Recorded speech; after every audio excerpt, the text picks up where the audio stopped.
What's up, baby? Hey, yo, what's up, everybody? Thank you for tuning in here at Round One Sports TV. I am always your host, Edwin. And where do all fights start? Round one. We got an amazing show for you here today. How you doing? Present in the building. Mountain Man, how you doing? Let's get this show popping, front line, front and center, like always. Always showing the love. Well, guys, we have a lot to talk about, a lot to break down. Naoya Inoue and Junto and the way it all went down. We got Bob Arum and the PBC sticking together. We got Subriel Matias on Boxing Voice, and I saw him. He had a lot to say. So we're gonna be going everywhere in the boxing world. So if you like that, tune in, lock in, and let's get right into this video.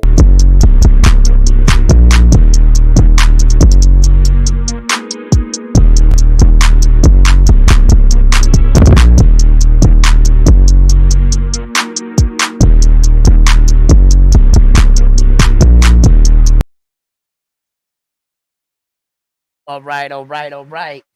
I see, we're listening while we working. Thank you for tuning in. So there was a lot to say about Naoya Inoue coming his upcoming fight right here, May 4th against Roman Cardin in Las Vegas, Nevada. And I want to take a look at both fighters and also future plans for Naoya Inoue. And if you've been following me here on Round One Sports Talk, you would know that I have been talking about Naoya Inoue versus Junto Nakatani, and that Bob Arum really liked that fight. So he's been trying to get that fight because he believes, and many fight fans believe, that a fight or a future fight with Naoya Inoue and Junto Nakatani would be one of the biggest fights for Japan boxing. And ironically, what happened was they were at a ceremony. Naoya Inoue, Junto, a lot of Japanese fighters. And Naoya Inoue's kid brother, Takuma, was also in attendance. If you go back and look at the video, he was right behind Junto. So the ceremony, I guess, was kicking off, and Naoya Inoue just, he took that opportunity right there in that moment to announce that he does want to challenge and accept the challenge that is Junto Nakatani. He understands that the young man needs time, and Naoya Inoue, he already has fights scheduled. We're going to be getting into that too. So he already has future plans, and Naoya is basically telling Junto, keep winning. Keep winning. I'll keep winning, and I will see you somewhere in 2026, which is going to be a big fight. They're saying that they wanted to make it in their Tokyo arena, and what a better place for Japanese boxing. But first, we got some unfinished business. Naoya Inoue has to fight Roman Cardin, and I don't count him out in this fight. I never counted out any boxer in any boxing match. As we know in boxing, one punch can change the fight, right?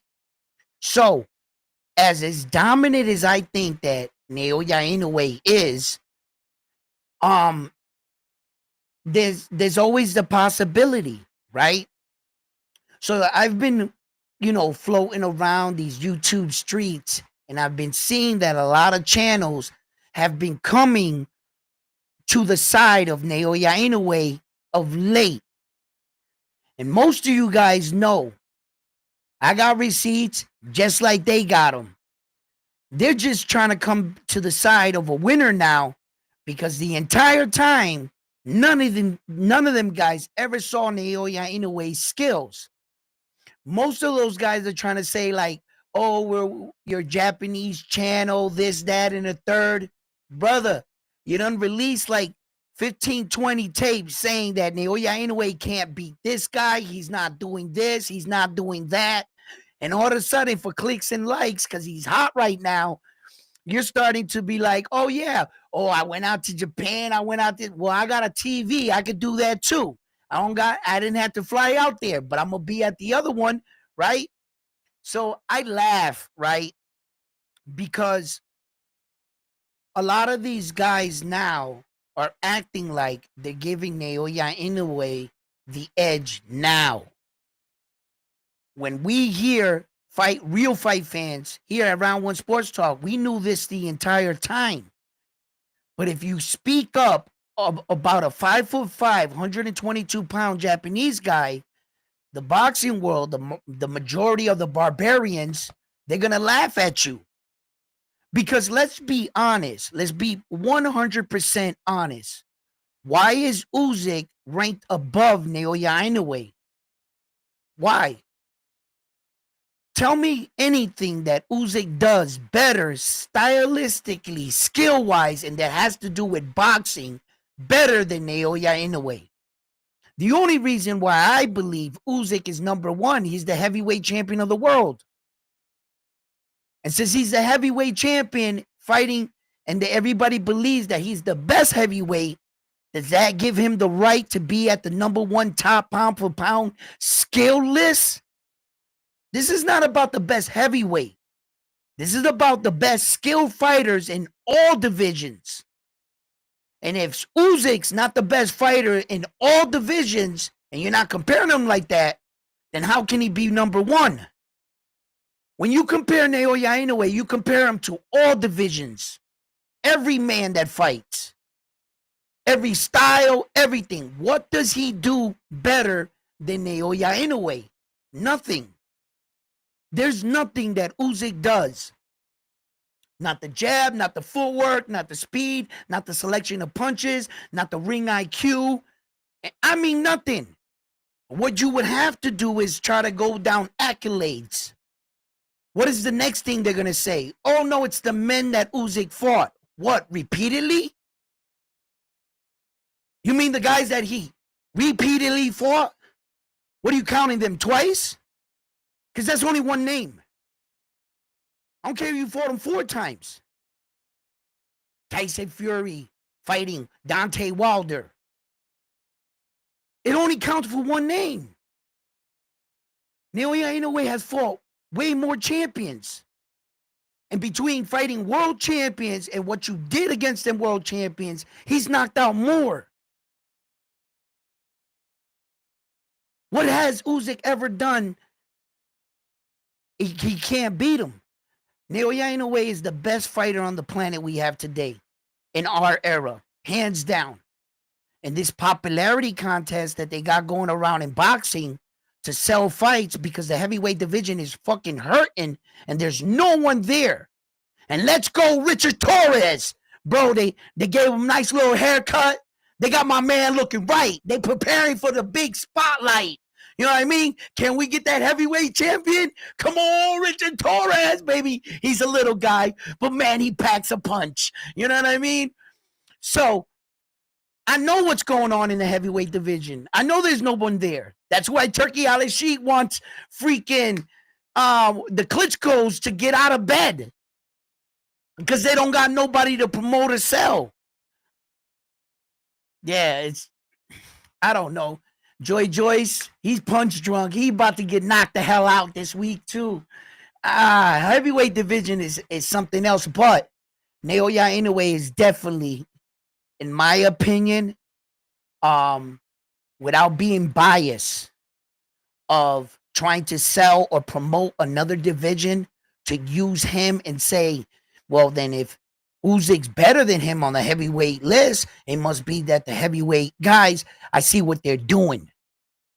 Top Rank and ESPN put out these lists in Ringside Magazine, and they're all working together some way, somehow. They all got to coexist, as you can see with Bob Arum and PBC.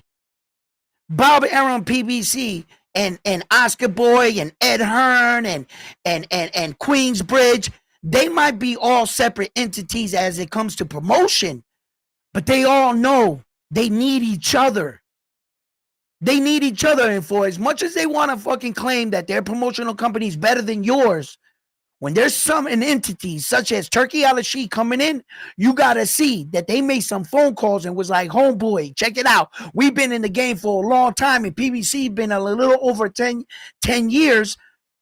He called his old friend Bob Arum. Bob Arum said, yo, let's stick together. Let's do this because I got Oscar. Top Rank made Oscar De La Hoya. So on the low, yo, Turkey, do whatever you want, because when these guys want to play ball, they can play ball. And that's boxing for you. It's business at the end of the day. So when they do all these things, and it bothers me sometimes, because some of the boxing world takes this personal, and like for they go, no, Usyk's number one. It says it right there. You know, I don't care what you say. It says it right there. And I'm like, yo, chill out, bro. Chill out. Sometimes in life, you got to read between the lines. Sometimes in life, you got to see why they're doing this on the business end. Because Naoya Inoue right now, he is the greatest talent we have in boxing. And by not making him the greatest talent, it would say to the people looking in, well, he must not be that good because he's not number one. How do you kill our kids in the streets nowadays? You tell them guns, sex, money, drugs, it all dominates. And you put that to the forefront. And these kids are out here shooting each other, right? Before you go out today and go out on a drive-by and do your thing, gangster, just who'd you leave your girlfriend with? And after you get that life sentence, who did you leave your girl with your kids so that they can call him daddy? So just before you go pull that trigger, little man, remember, you're giving your life away to them, the land of the living dead. You will be working in their shops, making license plates for the rest of your life. That's what they want you to think is cool. You know how the world does this to us every day in everything we do. They're always putting us against each other. They're always steering us in the wrong direction for a business. Prison is a business. It is a billion-dollar business where you got thousands of men and women working for you for free. Slave wagers. You ever hear that expression, right? They don't pay them dudes nothing. And they are responsible for building all kinds of stuff, from school furniture to license plates. Free, free, free. Off your sweat for your life sentence. That's what you do. It's everything in life. I see what they're doing, and they don't want to give this guy his credit. Why? Let's just face it. He's little. He's little. He's at 122 pounds. And we as America, like they say in Texas, everything's bigger in America. The bigger you are, the more, it's like our heavyweight champions got to get to 9 feet tall by next year. Every 5 years, they're getting bigger and bigger. Just get a giant in there and just bludgeon a man. That's what you consider skills? Nah. What Terrence Crawford is doing, that's skills. This man has embraced the moment with Saul. He's crazy. That man is loco, right? He's seriously accepting this challenge. He's going to try to do it. Man, hats off to you, Terrence, man. You pull that shit off, Terrence. Woo! Golly. Because as we all know, Saul's going to be fighting William right there for the IBF back. So if Terrence and him was to meet, that's for all 4 belts, baby. That'll be 3 weight divisions, all 4 belts for Mr. Terrence Crawford. Naoya Inoue would have his hands full. And in the boxing world, I truly believe that Naoya Inoue, if it was left up to his skills, could he do it? Yes. I'm going to stand on my square here at Round 1 Sports Talk, man. I'm going to talk a little cocky today. Yeah, I'm going to let it all out. my true opinion, they ain't beating this dude. They ain't beating him. Go get him. Go get him and tell him I said so. Go get him and tell him I said so. Matter of fact, tell him to hop on the channel and tell me so. Because I want to see it and I want to hear it. Where do you see anyone beating Naoya Inoue from 130 pounds down? Yeah, I said it. Yes, I said it. No one at 126 is stepping to this man. Absolutely no one. I got all my evidence and all the proof I needed to see. Stephen Kubo Fulton is up there. He's world champion. Did you guys see what Naoya Inoue did to that man?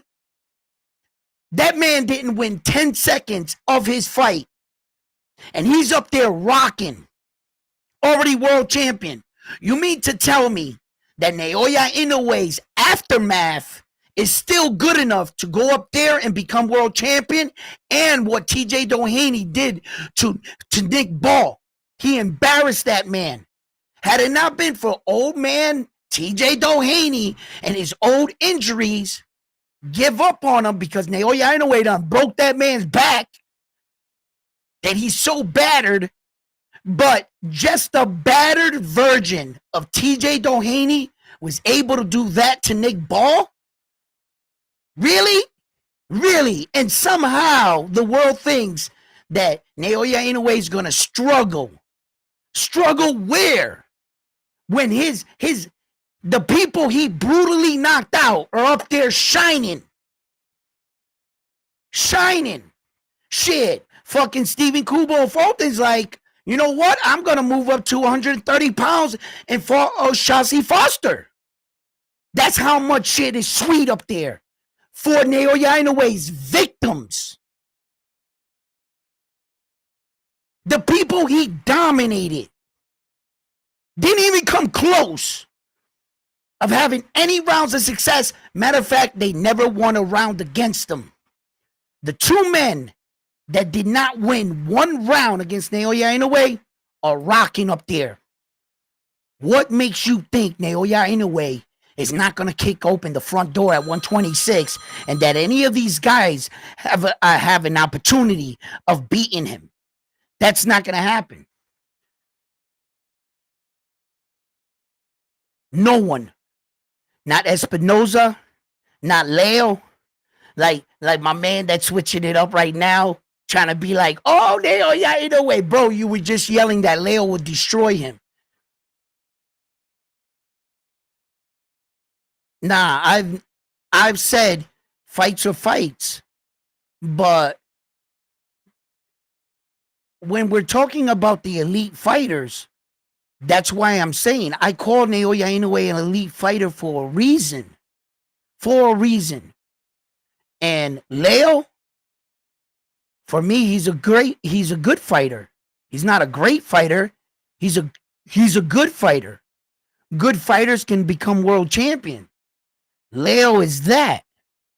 He's gotten better. He's gotten stronger. Shit, I wanted to see him rematch Stephen Kubo Fulton. You know?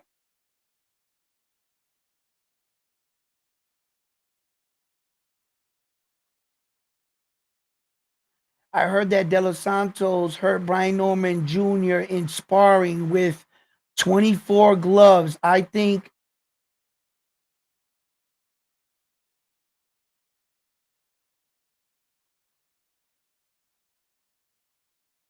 yeah, but Hellspawn, that's sparring. Like you said, 24-ounce gloves.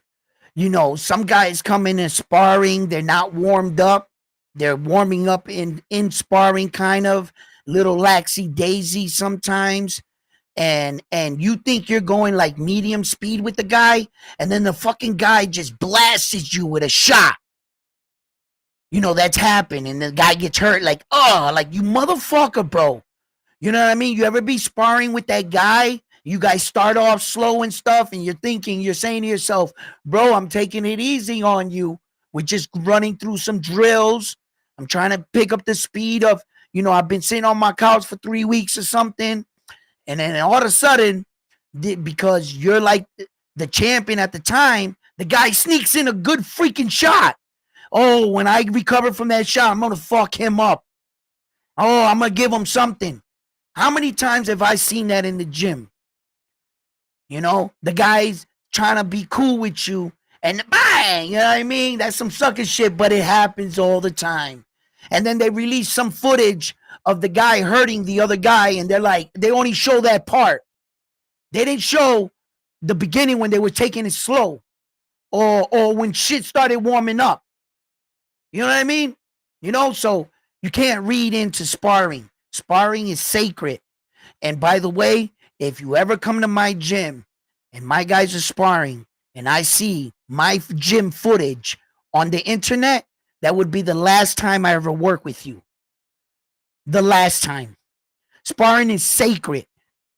You don't take whatever happens in sparring and deem it and say, "Oh, then this guy can beat his ass." That's a lie. Because when you're sparring, how are you going to emulate fight night in sparring?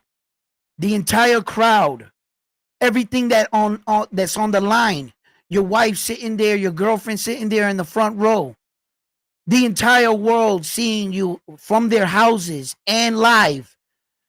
You think that's the same thing as sparring? You can emulate all that in sparring. Shit, guys in sparring are fighting freely. You know what I'm saying? They don't have no pressure. When you're sparring, it's not the same as fight night. Not even the speed of sparring or the angles, because your gloves and your headgear are so big that you're not really even getting those good shots in, because all you got to do like this with these huge ass oven mitts on is go like this, and you guys are blocking shots. Normally, you probably would have slipped in. So it's not the same. Not the same. Good for him. He might have hurt him. It might give him a confident boost, because it does. It does. You know, inside it tells you, oh, I could hurt him. Depending how you got that shot to him. Maybe if you fought on a real fighting situation, you'll never get that shot. You know what I mean? So it's a lot different, puppy. You know what I mean?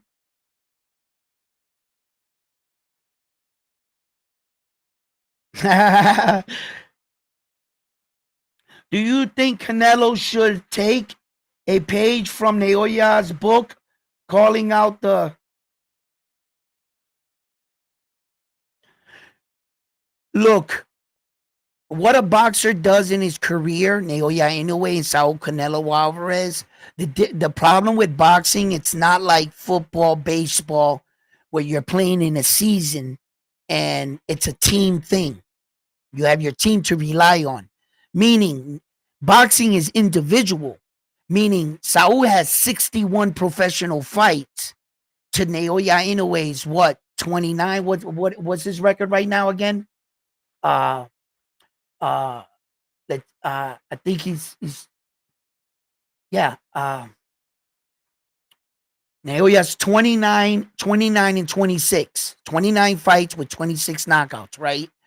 So I can't compare a guy that has 29 fights, where he's at in his career, what he should be doing, the type of fighters he should be calling out, versus a man that has 61 professional boxing matches like Saul. They're in different positions in their career. They might be currently active at the same time, but Saul has a lot more boxing miles on him. He's given us a lot of big moments, a lot of big fights. He should be able to do certain things that I don't think Naoya Inoue's there yet. Naoya Inoue needs to be fighting the top guys. So their situation is different. And I think that Naoya Inoue has plenty to go for it, to go for 3 weight divisions, for 4 belts, rather than looking at Saul and saying, yo, Saul, move up to another division and get all 4 belts and fight all the young champions for Saul. You see, it's different. It is. And just because, like I said, they're in the same era of tough men, you know, it can be like, for instance, right? I believe that the William Cepeda and Farmer fight is a prime example of kind of like when people see things and it can be altered. Check it out. When I got on, I got on, and to my surprise, a lot of people felt like Tevin Farmer won that fight against William Cepeda the other night. And I was like, how? How is that possible? How could anybody wake up the next day and say that Tevin Farmer got robbed? That's insane. I went back, I watched that fight, uh, the whole entire fight. I didn't watch the highlights, I watched the actual fight. And there was moments in the fight I said, these rounds can be scored 10-8. You guys know I don't listen to the guys talk in the commentary. I just turned them off and I watched the fight. And from what I saw, some of those rounds could have been called 10-8 rounds. Shit, in the second round, I thought the fight was over. Then I heard this the following day from one of the boxing channels, and I'm not sure what the injury was, but somebody said something about his elbow, and then I heard another channel say they think he hurt his hand. Well, I'm not sure if they released this or not because I haven't checked on the Tevin Farmer, but I believe it was his bicep. I thought from what I was watching, I thought his bicep was fucked up because he was still throwing the punch from down here with conviction. I've seen bicep torns that if you twist it, it's going to hurt. So you can't throw it like this, but you could throw it like this all night and it feels good because you're not extending the bicep. So when I saw that he was still throwing the punch, but I saw the way he was throwing it, I said, that looks like a bicep injury. So I'm not sure what it's going to be, but I'm more on the line that it was a bicep injury. So when I saw the fight, and the reason why I came to the conclusion, I said, oh, I see what they saw, why the people felt Tevin Farmer won the fight. It's because he won the fans over. When they saw Tevin Farmer's heart on full display, and they saw him that he was almost out of the fight, and they were saying, shit, stop the fight. Then you saw Tevin Farmer come back and land big shots on William Cepeda.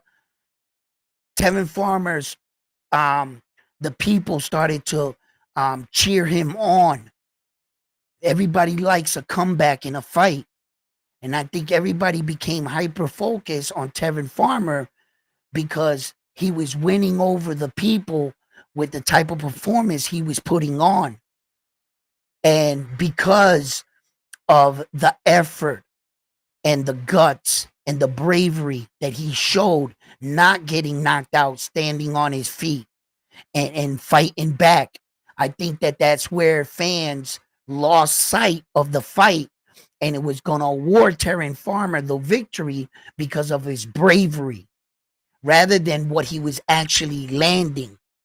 Because if you go back and you look at the fight and you say, oh, Tevin Farmer became tired, and that's the only reason why William Cepeda won the fight. And I'm like, shit, then that's boxing.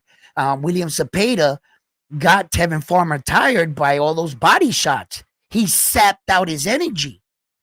That's exactly what he did. That's the reason why he got tired. Was like he was like wobbling, like fatigued.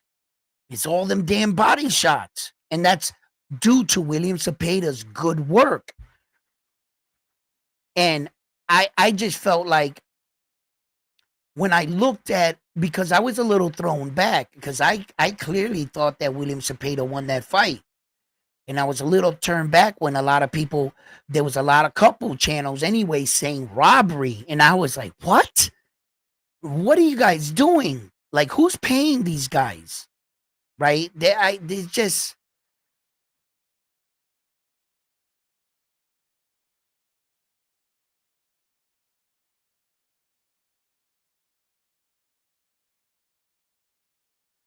Oh, yeah.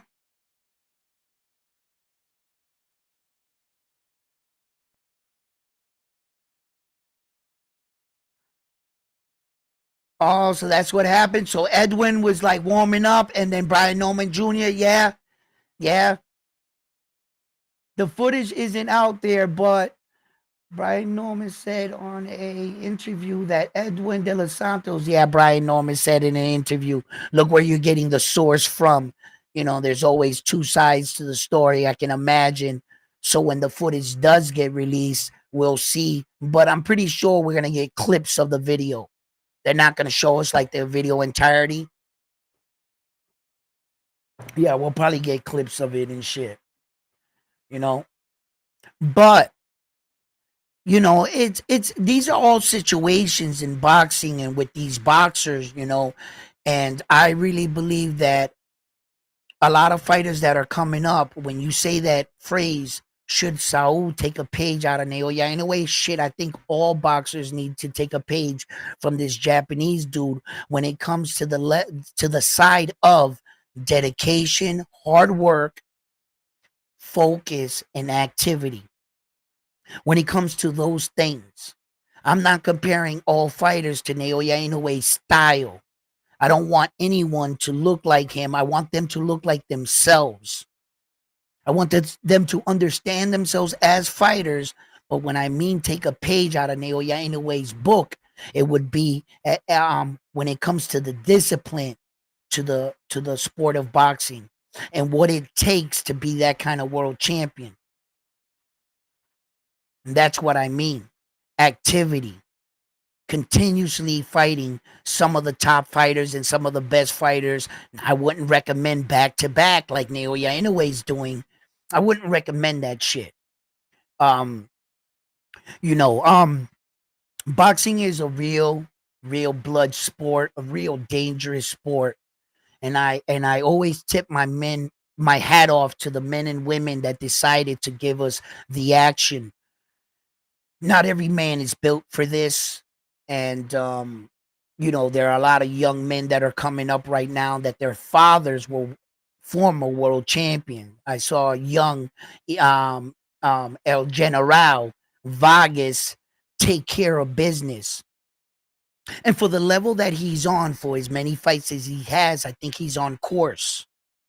um they're bringing him along well. What I like about that kid Vargas, he's honest, but he's very smart in the way in his approach to boxing. He never said he's the best. He said eventually, yeah, these guys are going to fight me. Eventually, I will fight you. Keyshawn, this, that, and the third. And he's letting them know, like I don't like to talk shit, but if you'll talk shit to me, well, then I'll talk shit back. But he's he's got much more than just boxing. He really knows his place. When the time is right, that kid's gonna make his move. So I was watching the interview, and like always, young Vargas, Emmanuel, El General, um, he like always, he always has a good rebuttal. He's always sharp, honest, and his father was standing right next to him. And when they asked Fernando Vargas he thought about his son's future, and so he started talking, that's where the reality of boxing comes in.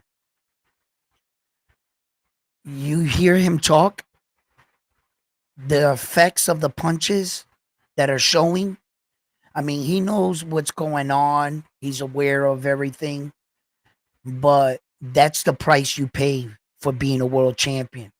And Fernando Vargas made a lot of mistakes, and he rushed his career. A lot of people say at the very age of 19, he was in there with some big fights at only 19, 20 years old, Fernando Vargas.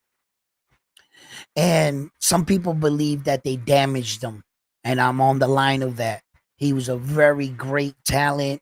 He could have been better than what he was, had they slowed down. He had Mexican machismo, and Fernando Vargas wasn't afraid to let you know. He was a man that was very outspoken, flamboyant, and he rise to the occasion. Very young, very fast in his career. So as a father, you could see that he's gonna let his son and take the right steps with Top Rank and manage him well and bring him up, just like some fighters like young Xander Zion. And young Xander Zion, a lot of us are on that same page where some of us are like, nah, he's ready. Some of us are like, chill out. He's only 22. What's the fucking rush? Why are you rushing him? How you doing, Auntie? Thank you for tuning in, showing the support. So, where's the rush with young Xander Zion? You know, and then we had Oscar Collazo the other night. Woo, he looked great. Didn't he look great? Didn't Oscar Collazo look great? Oh man. So he's still got 2 belts. We're gonna see if he can unify, get 3 of them bad boys or whatever. You know, I'm gonna have to like pay attention to my man Oscar Collazo. He's a unified world champion. So hopefully one day he becomes undisputed and moves up. So to the big boys. Naoya Inoue and Junto fight here. Let me tell you guys something. Let's talk about this, right? You see, they're saying right now that a deal is almost, and the word here is almost finalized. Ed Hearn quickly, all of a sudden, you know how he is. He wants to be in front of the bullshit. He wants to be the one that's stirring the pot first. He knows that the Japanese, their weakness is they don't talk shit. So when you got a fighter that's quiet, it's easy for you to be outspoken. You get in front of these guys because you never expect Naoya Inoue to throw the first punch when it comes to shit talking. He's not about that life. So what the other side does, it's easy to get one up on these Japanese dudes and mislead all of you that shit's been finalized. MJ always wanted to smoke. See, he accepted the contract. Pop, pop, pop, pop, pop. Bullshit. Bullshit. First lie that I debunk their little story. First lie off the rip. We sent them a contract. Huh? ¿Cómo? ¿Cómo fue? You sent who a contract? The A side, Naoya Inoue? No, they send you a contract. That's where I saw right there, right off the rip. I was like, you're full of shit. Oh, we're just hoping that Naoya Inoue accepts all the terms. We're at the final stages. All they got to do, we had a deal. We had a deal. So a deal's a deal. I don't see why anything else. You see how they talk? The fuck you mean you had a deal? What you mean you sent them that they got to accept your terms? The money you're asking for, where to fight, or what? Oh, what you give Naoya Inoue? Oh, we'll agree to fight you in Japan. Motherfucker, you was gonna fight me in Japan regardless. You ain't got no market value, MJ. Where are we gonna fight? In your home? Where you're from? Yeah, right. You was gonna fight in Japan. So don't try to act like we accepted Naoya Inoue's terms by agreeing to fight him in Japan. No, that's where the fight was gonna happen. And what's all this bullshit about you saying we're just waiting for them to sign theirs? Who signed what? What are you talking about? You guys don't call no shots. Zero. Bob Aaron's going to write it up. He's going to tell you what it is. And then what you guys are going to do? You guys are going to try to say you're going to pull out. MJ don't. Oh, Naoya Inoue priced himself out. Bullshit. He ain't never priced himself out. In any fact, in fact, he gave the fighters more money to fight him. These dudes is clowns, man. The gimmicks they're doing for promote. See, I've seen all this shit before. I might have done one of these tricks or two, or suggested it to a promoter once or twice, right? That's all they're doing. They know that Naoya Inoue's team, it's easy to talk shit against Japanese fighters because they're like sit and pray when it comes to shit talking. You can get in front of them. They're never shit talking. And they decided to do that against one of the greatest talents we have today. And somehow, some way, there are fans out there that really believe this, all this bullshit, that Naoya Inoue is ducking MJ, that he's avoiding him. What? We've heard this all before. Wasn't he a hype job? Didn't he have loaded hand wraps? What was it? Steroid allegations with him passing all his tests? Every made up story that they've ever made about this guy, he's debunked them all. Every one of them. And if I'm keeping it blatantly honest, just because you got an organization to back up your bullshit doesn't mean rightfully so he earned his way up. MJ, Akmadalia. He fought, like I said, I've shown this, a guy that was ranked 88 and a guy that was ranked 58 in the world.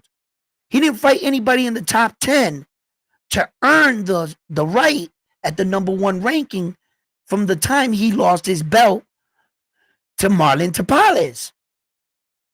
So MJ and Naoya Inoue's team, from the outside looking in, they must be taking his number one ranking as a joke. MJ's. Bro, you never rightfully, deservedly earned that number one ranking.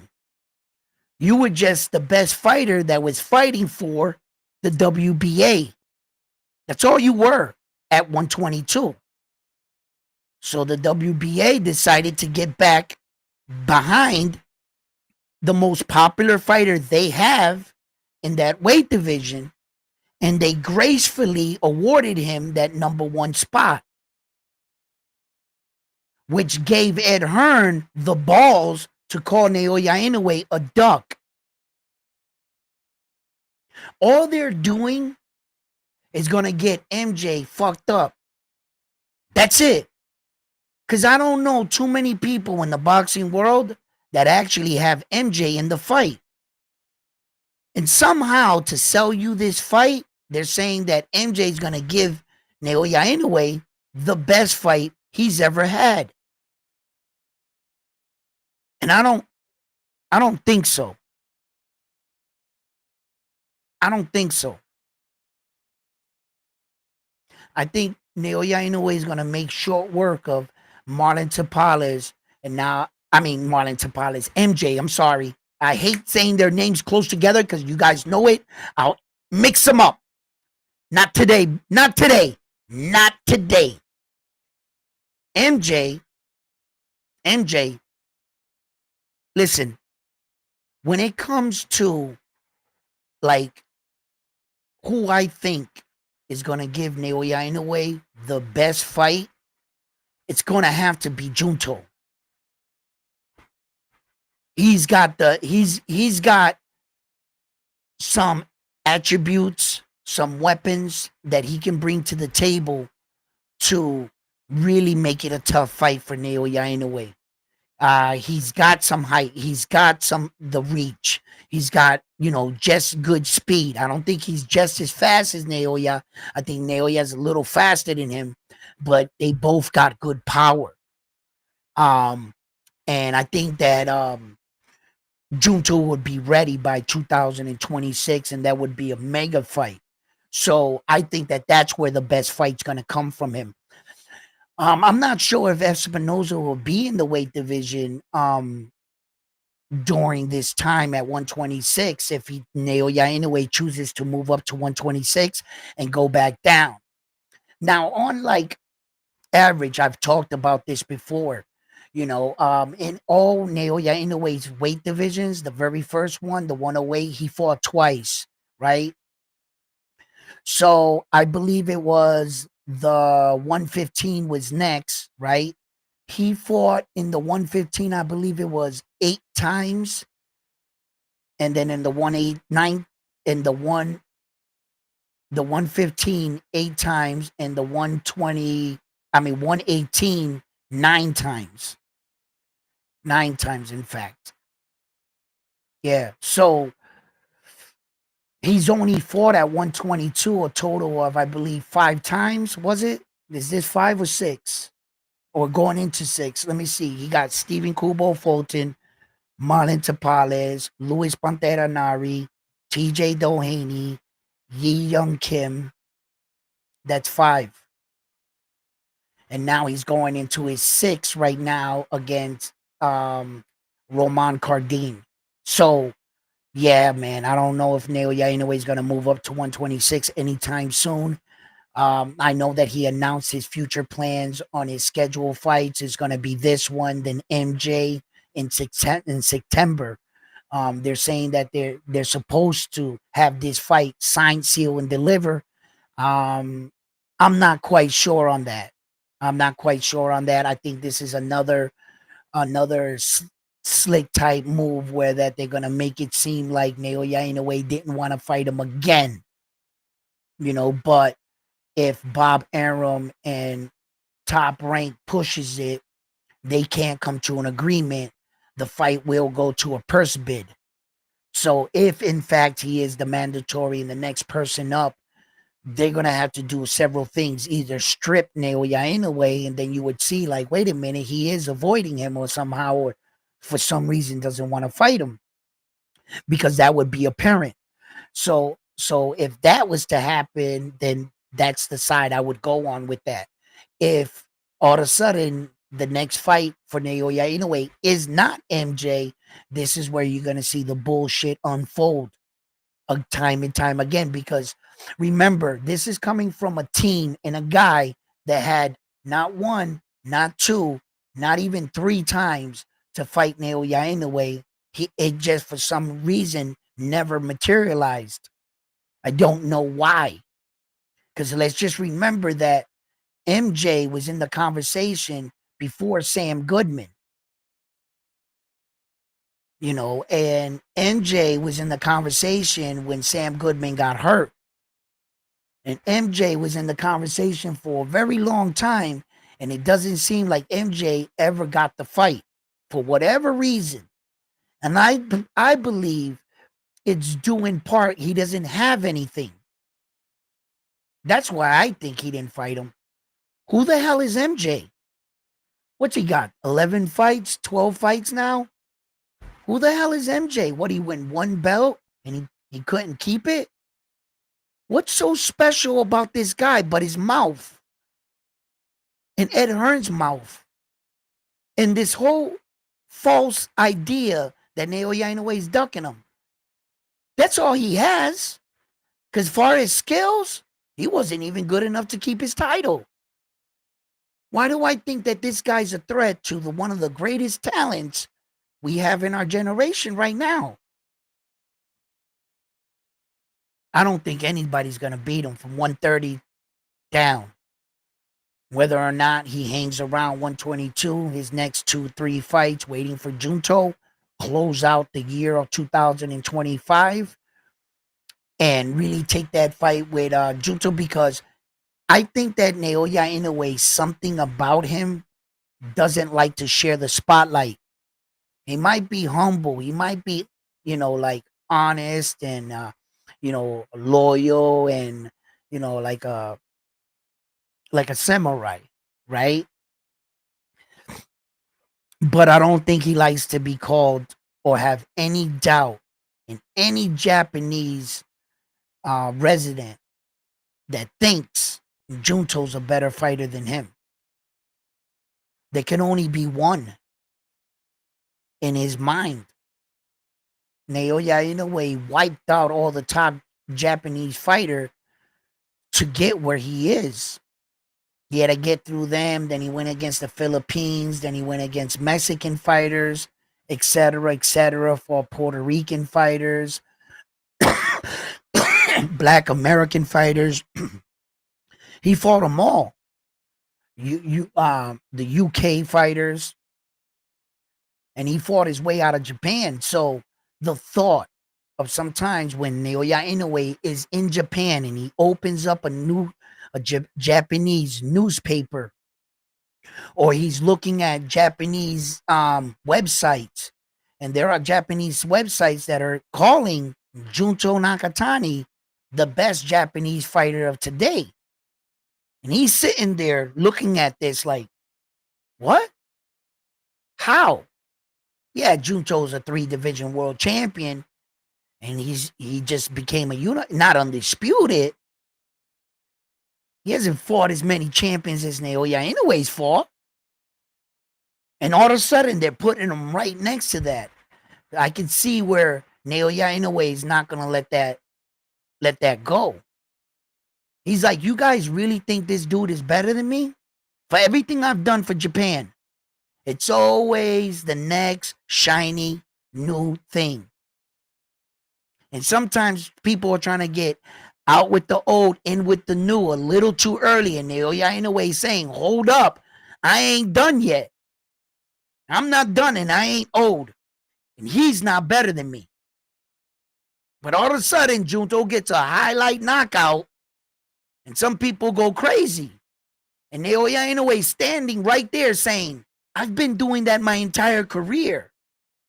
He knocks out one guy like that, and you guys are going bananas? Like, just pick the majority of Naoya Inoue's fights. That's what they look like. So, I see where the frustration for Naoya Inoue can come in, and be like, yo, like, guys. So I can see where he's had enough. Naoya Inoue is tired of opening those newspapers or those magazines and seeing Junto's face on the cover. For all his, this man is disrespected. But when you're the best, you're the greatest of your era, this shit'll happen. The fans will turn on you. You win too much. They turned on Michael. They turned on Tom Brady. The loyal ones, they stood with Michael and Tom. You know what I mean? But all those middles and casuals, they're tired of seeing the same guy win all the time. And everybody likes and loves an underdog, and they want to see the next guy hold all those belts. But this guy is too tough. He's holding all the gold, like Saul. And the fans will turn on you. If you're not constantly going in there, punching in your brains by the next best fight to the next best fighter, like, it's easy for these guys to say this shit off their couch, or, they're not taking punches to the face. I wouldn't recommend you do that. Fight the best. Going from one war to the next big puncher, you're going to pay for that. You got to spread out your career. One big fight, a okay fight, a tough fight, then a big fight.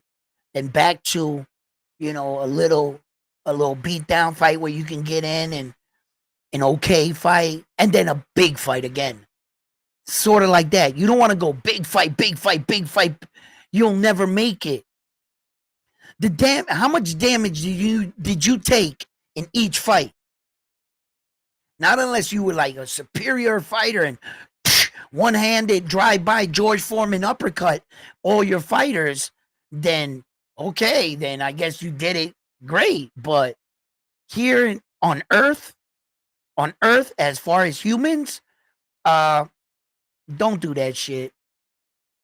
All that best of the best, that's just stupid fans hearing fucking a little saying, and oh shit, that sounds great. Yeah, we want to see the best fight of the best. Like, yo, chill out.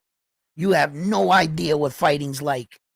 Apparently, you never got punched in your face, because that's not recommended.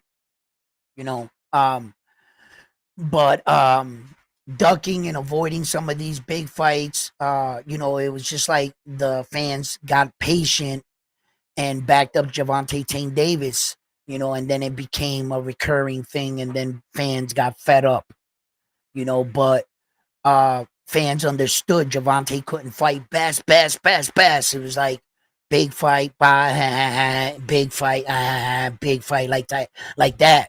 But and then he started going big fight, like just straight garbage for opponents. It just got worse. I'm sorry.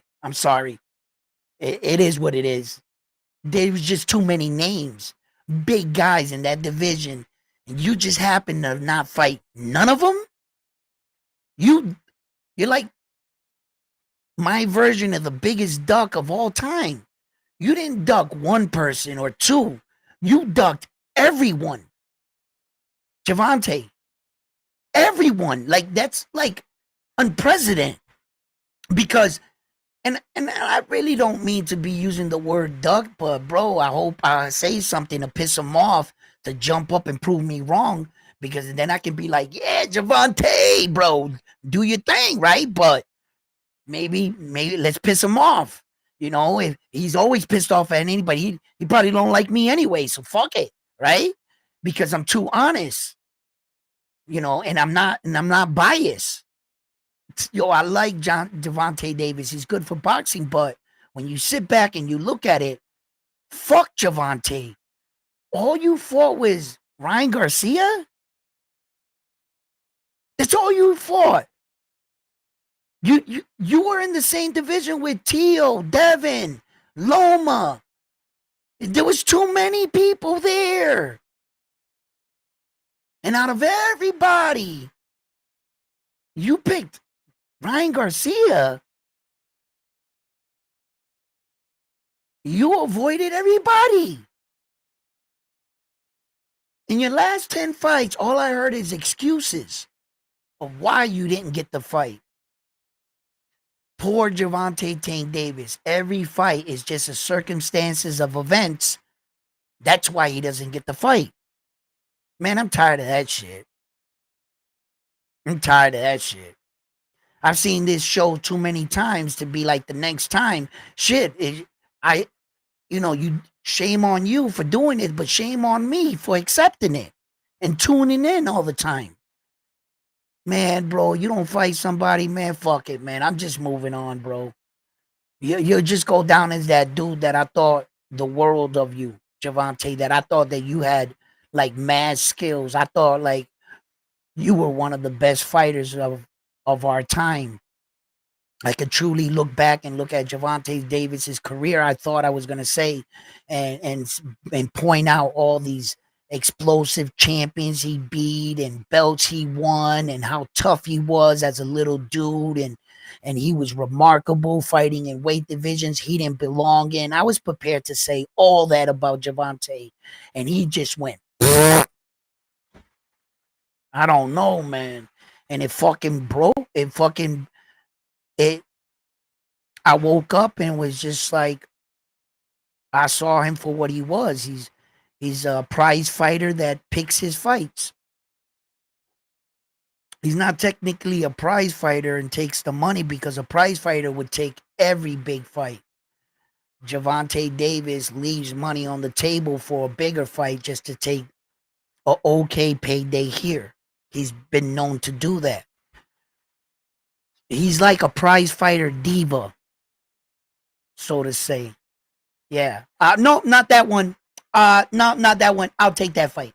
Like some bullshit, bro. Fucking pisses me off, man. It really does.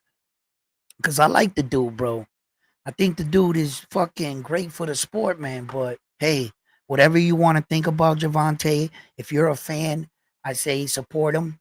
I'm never here to discourage you from watching your favorite fighter and telling you not to follow or point out things. It's just the frustration of the business sometimes, people. That's all.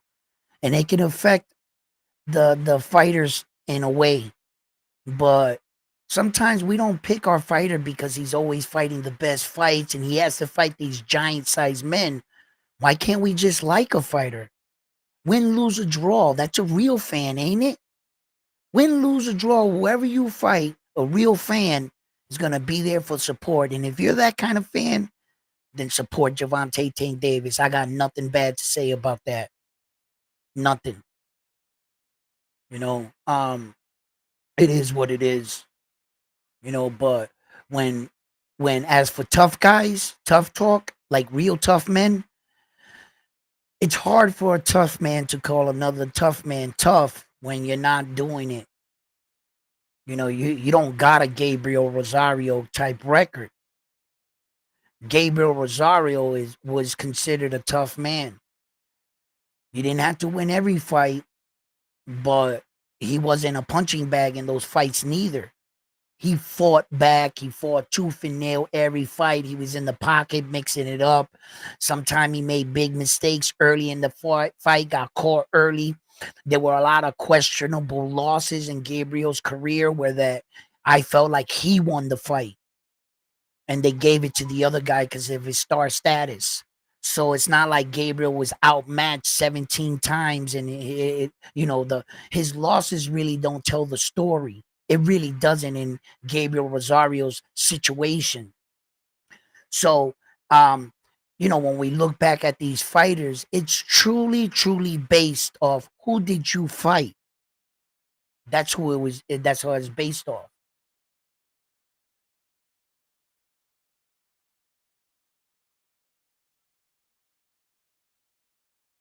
Salute, brother. Salute everyone in the chat. Angry white guy, how you doing? Would you think Colossal would be 2 times undisputed? Do I think Colossal?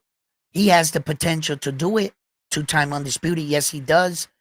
And in an era where the belts and the promotional bodies are seeing that it's more marketable to make these guys and girls fight each other for the belts. The biggest explosion in boxing was in 2023. I've never seen anything like that. It was like everybody was fighting for world title fights, and the UFC was trying to take over boxing, and boxing showed why and who boxing is. Once 2023, the UFC went like that, and boxing has been on a rise, and we've seen multiple unified world champions. I think in 2026 boxing needs an insurgent of more fighters fighting again for unifications. Jerron Bruce Ennis and Stanley Onis, they're fighting now, and they're trying to get Brian Norman Jr. in the mix. Look at everything that's going to be happening. If they could whip up fucking Gervonta Davis and the rest of the 135-pound guys to clash together, because Naoya Inoue has already done his part down here, and Uzyk's doing his part up there, and Saul's doing his part over there with a big fight for 4 belts against Terrence Crawford. There's going to be a lot of fights coming in at the closing of 2025, opening the summer of 2026 for big title fights. And we're going to see another big explosion and insurgence of all these belts around the guys. And that's a beautiful thing when you see that, ain't it? When you see the dude dripped out with all 4 belts. You see, and Jerron Boots Ennis and Stanley Onis, they're going at it right now. They're going to be going at it for like what we believe are some of the most prestigious belts in all of boxing, the ringside and the lineal. And Jerron Boots Ennis is trying to get both of them. Like, there's a very few men. I heard Jerron Boots Ennis naming off a few guys. Like, I think he said Sugar Ray Leonard, Rob Robinson, shit like that. But I also think that Tyson Fury did it. Didn't he do it? Didn't he have the ring and the lineal too, Tyson Fury? I didn't hear him mention him. So I'm just saying, yeah, Tyson had it. The both. And Manny Pacquiao also had it. Manny Pacquiao had the ring and the lineal at the same time. Yes. So there's a very few short lists of men that's done that. So when it comes to the prestigious belts in boxing, the ringside, because of the fact that you're fighting like the number 1 versus the number 2, and the only way you can get it is when tough guys fight for it, type shit. So it is a prestigious belt. It's kind of like the people's champion, who they deem the champion is. So So Duran Butenis is going for that, and those are like not small. I'm not gonna say them things are small, subtle things that are happening that can go under the radar in boxing as achievements go. You see,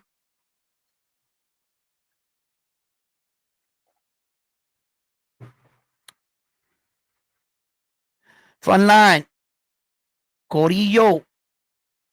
I know you wanna you would like to say something about your Brian Norman situation. Frontline, you gotta come up here and defend yourself because the last time the people heard you, you were going and new.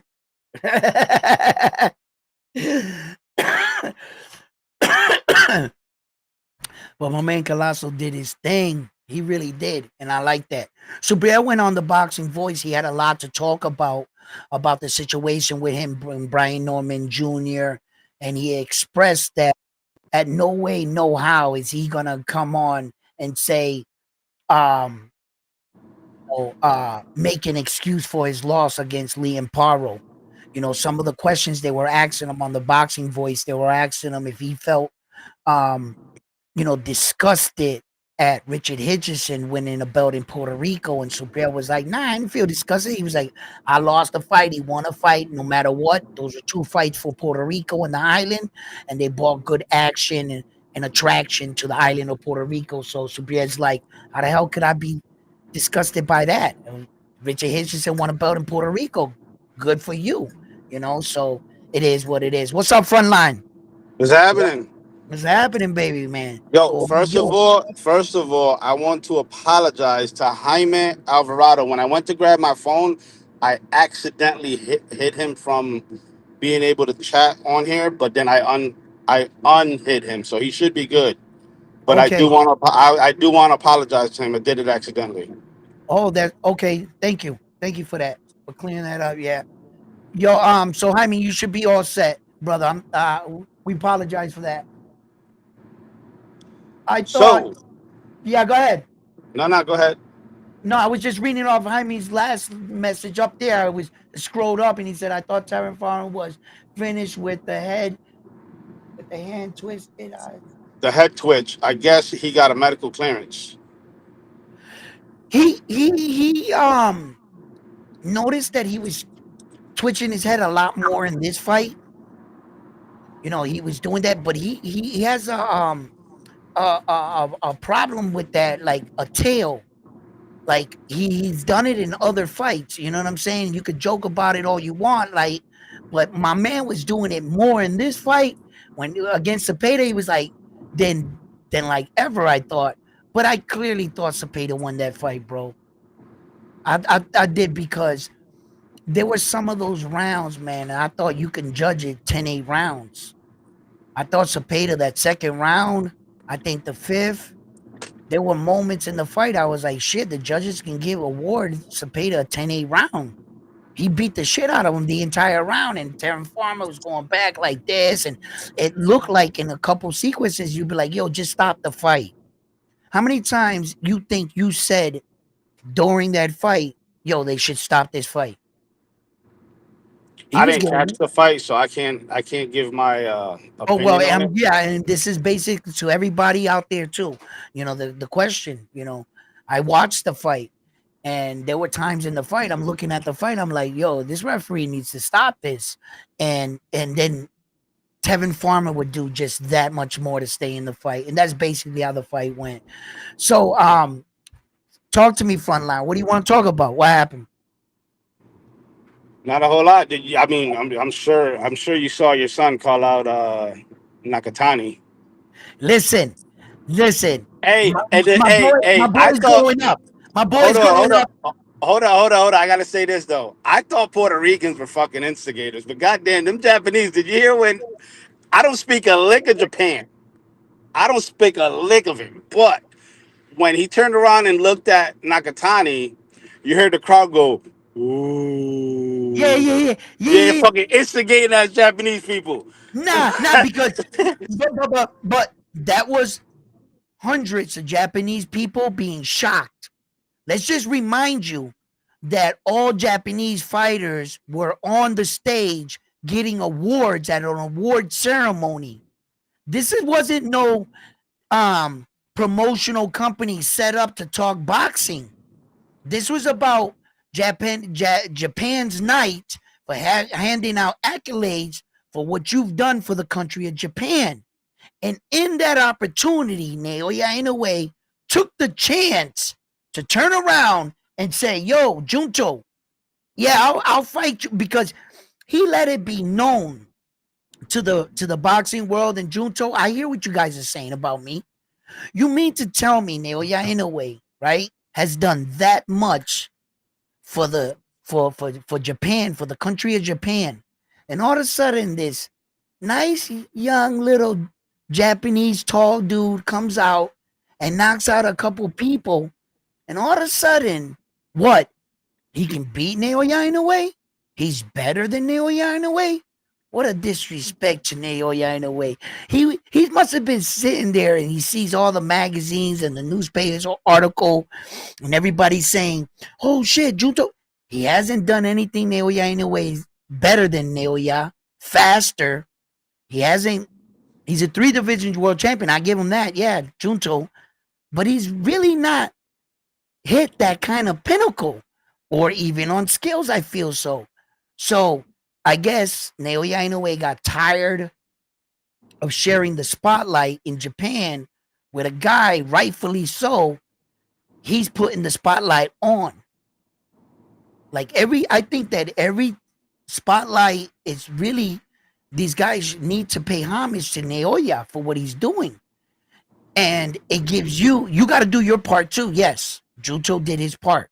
It's not like the spotlight went there and all of a sudden like got him famous. No, Junto had to do his part. But that's why everybody in the crowd went, ooh, because Naoya just out of nowhere. Yo, bro, I'll fight you 2000. They were like, oh shit. Everything that they would want for shit talking. And you know the Japanese dudes, they're always humble and polite, right? They'll Yeah. smile in your face So and cut your throat, right? when Um, somebody comes out of character, they're like, ooh. yeah, it was kind of right, because that's what I was saying on my show. Like the one weakness that the Japanese community country has, you can out shit talk them because you can expect they're never gonna shit talk first. That's how Ed Hearn and MJ got in front of Naoya Inoue by accusing him of ducking him first.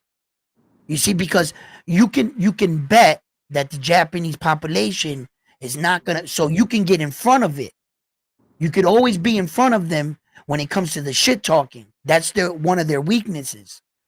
So when Naoya turned around and did that to be the man that, and he used that moment, it was like they were all like, "Oh shit! Like this is what we want." Japan, like, yo, Naoya, come out and say it, and he did. So they were like, "Oh shit!" They was like, "What the?" You know what I'm saying? All their swords came out when Naoya Inoue said that. It like unhatched a little. It went ching, because that was some warrior shit right there. They were like ching, Oh and it, yeah. it was it was exciting. So whether or not the fight will take place, and then you hear MJ try to keep his name irrelevant. As soon as that broke, that Naoya Inoue challenged Junto for 2026. As soon as that broke, MJ and them had to like, oh, release a statement. Our deal is in the last for finalizing Naoya Inoue. It's basically a done deal. All Naoya Inoue and Top Rank, and then they just got to sign their part of the deal, and that's where I went. The record scratch for me. I was like, "What'd you just say? You sent Naoya Inoue an offer, and you're telling them to sign the contract you sent them? Who the fuck you guys think you are? MJ, you're not the A side. You don't send them a contract. They Wait, send so you one. he came out of protective custody? No, he's not in protective custody. Ed Hearn's talking for him because he's a very big man in stature, right? But MJ right now, no one knows where he is.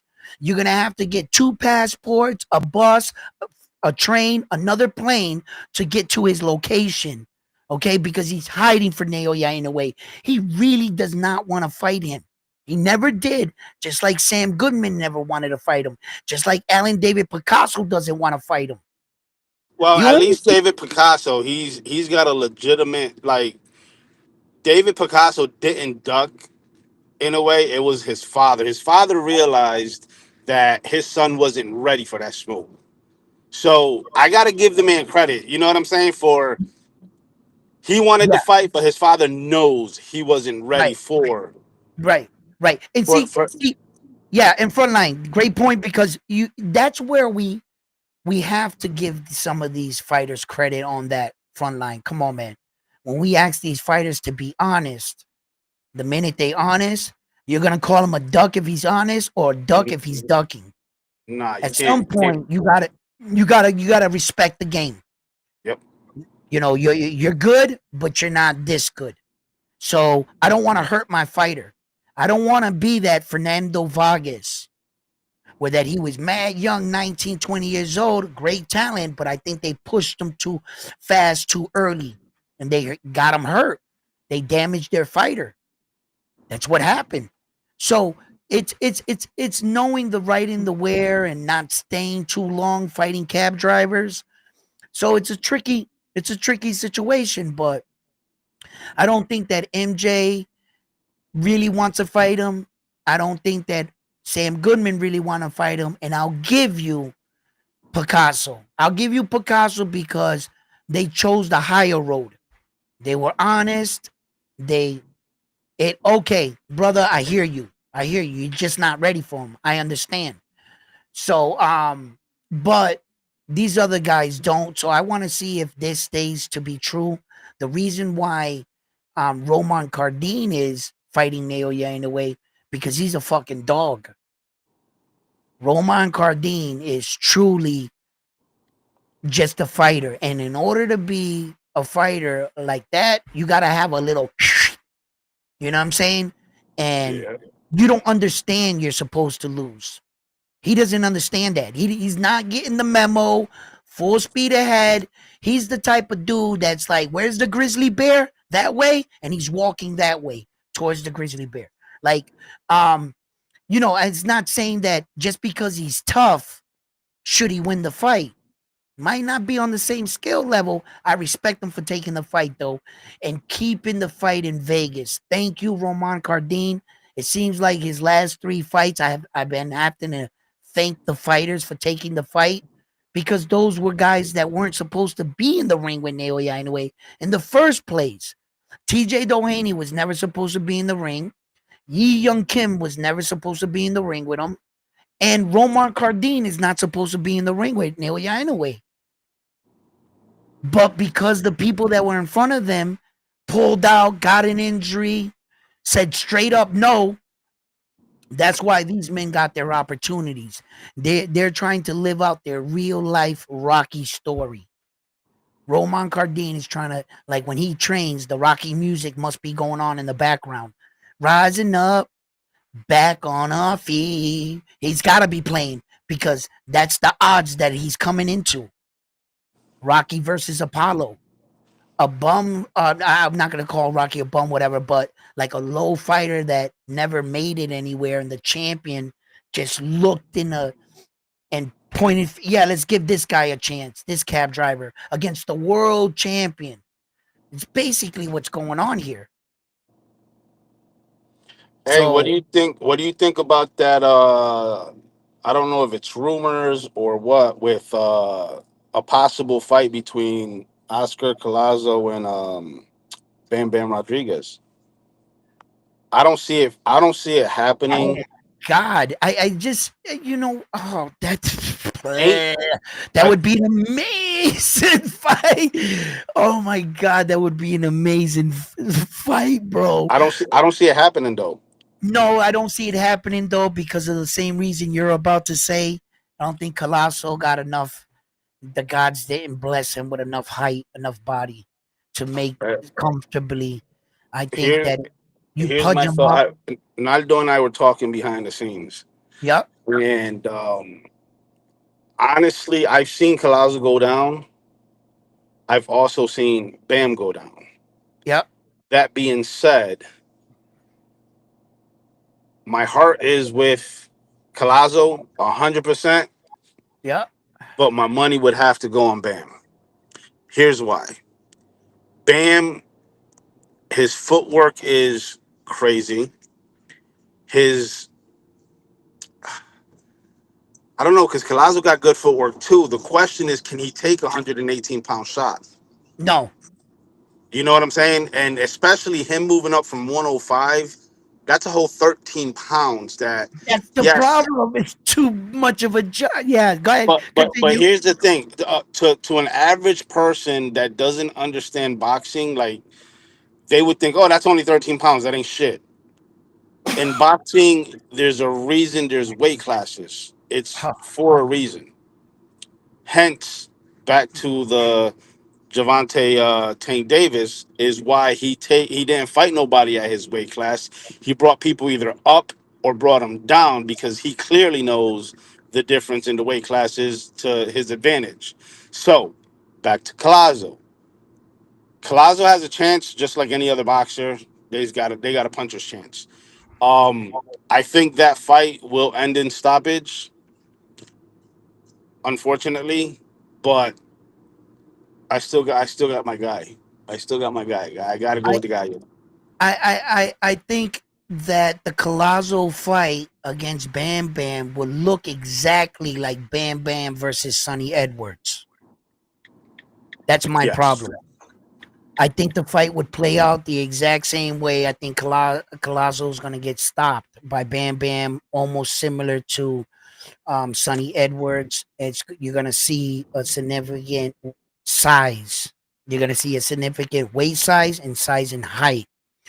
Bam Bam knows how to utilize his size. He knows how to keep the fighter at the end of his punches, and he has the ability to spin fighters like Vasily Lomachenko, where he's always sidestepping them. Colossal is small enough, fast enough to try to take that away from um Bam Bam. But the problem is for how long, with the pressure that Bam Bam Rodriguez is going to be putting on him, eventually he's going to slow Colossal down and he's going to be able to spin him. And Colossal, although I think he'll fight brave as a warrior, I think it'll just be a matter of the other guy just being slightly bigger. If we had the ability to shrink both guys down to the same fucking size, now I don't know That's who that's wins a whole that nother fight. ballgame. That's a whole nother ball game. I don't know who wins that fight because now I got my boy. That'll be a 50-50. There's no way I would count Colossal out in a hypothetical situation like that. I think that might be Bam Bam's ass. But whatever way you view it. But in the real world, unfortunately, the gods didn't bless Colossal with a big man's frame. That's unfortunate for such skill he is. um, I always hope that he wins. I hope he becomes undisputed, and I'll keep his name alive here at this channel. You know what I mean? Because those guys shouldn't be like, And I was talking to Naldo. yeah, No, go ahead. No, I was talking to Naldo in the background about the same situation. I feel he should go up to, he's at 5 right now. He should go up to 8. yeah. But at the same time, Which, you don't want to push everything to the limit, like, and then finally get beat up there, because you did a move. Like, see, Javante Davis, like the fighter you mentioned and brought up too, he's up here putting weight clauses on people because in the first place, Javante doesn't belong there. He's really a small guy playing at 135 because 130, the higher you go up, potentially the bigger bags of the paydays and stuff. And the fighting world takes you more serious when you can hey, say Edwin, he's I'm a going to hop good. off real quick. I'm going to hop Yep. off real quick. I got to get some stuff. I don't want to interrupt. And then All right, I'll brother. jump back on. I'll jump back on. Absolutely. All right. All right. Have a good day at work. So yeah, like the boxing world, like Tank Davis is just he's just playing a big man's weight division. He really is. And he's saying that I'll fight these big dudes. You know, he's only 5'5". You know, he can't be like 180 pounds walking around like that. He'd be a blimp, right? So how far do you think he blows up from his walk around weight to what his fight weight is? So what Javante's trying to do is like fighters like Connor Ben. Connor Ben is crazy enough to squeeze down to try to make 135 to try to blow up on a ridiculous amount of weight just to be the first person to say he beat Javante Tank Davis. There are 100 guys like Connor Ben trying to do that. And Javante's saying, okay, I'll fight you guys, but at least be around my weight. I don't care how tall you are, Mario Barrio. I don't care how short you are, Isa Pitbull Cruz. What I'm saying, as Javante Davis is saying, just fight me on the up and up. That's why he did that to Ryan Garcia. He made sure Ryan Garcia Devin Haney him. That's what Tank did. You're not gonna sign up to fight me, Ryan Garcia, and then do a Devin Haney. What you did in Devin Haney fight, you didn't make the weight. You see? So he had to make that weight for the Tank fight, or there would have been no fight. So, you know, that's what the Tank is just doing. Just sometimes these small guys are doing that. Subriel Matias, you know, I interviewed him myself personally and asked him if he would be willing to move up to 147 pounds. He said no. Not only did I ask him, but multiple YouTube channels have asked him, yo, Subriel, you want to go up to 147? And the answer every single time was no. He was staying at 140. Well, just yesterday on the Boxing Voice, he finally said yes. He would go up to 147 to fight Devin Haney. Give him the money's right and everything. So Brad said, I'll go to 147 and fight Devin. Everybody's like, you know, looking at Devin Haney's physique and like, oh, he looks amazing. So are they going to have a pose down in the ring? Is that what they're doing? Is Devin Haney's pec muscles supposed to beat Ramirez? Because he's in phenomenal shape. What does that mean? Okay, you're in good shape. I see big muscle bound dudes go in there and get knocked the fuck out, all ripped. Unless you're gonna outbench them or do curls, then what's that all about? Great for you. You're in shape, Devin Haney. A guy's muscle never intimidated me. Your six pack is not gonna win you a fight.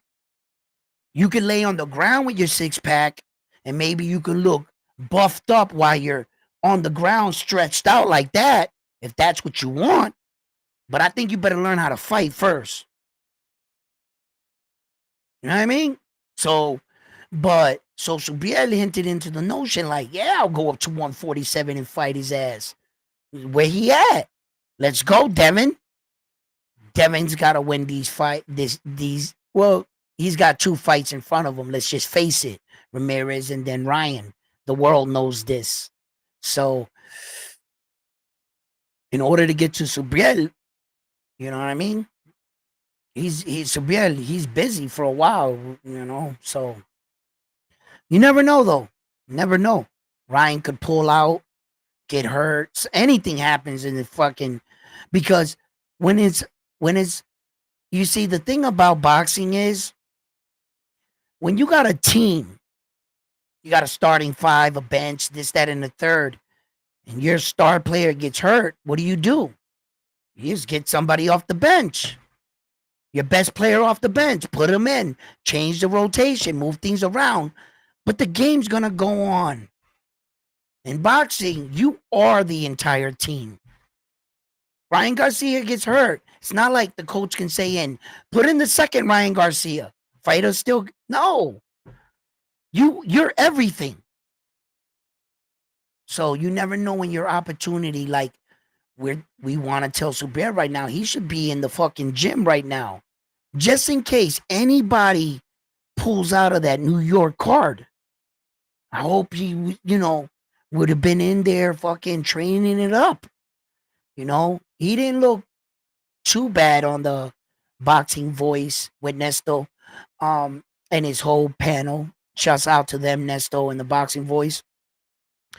Um, you know, he didn't look like he was blown up, so he looks like he's roughly around there, and so. If he kicks into gear this month, just in case anybody pulls out of that card, he can slide back in. You never know. Opportunity could be there. Plus, it keeps you in shape. If nobody pulls out and but you're in great shape, then so it'll be good for you anyway.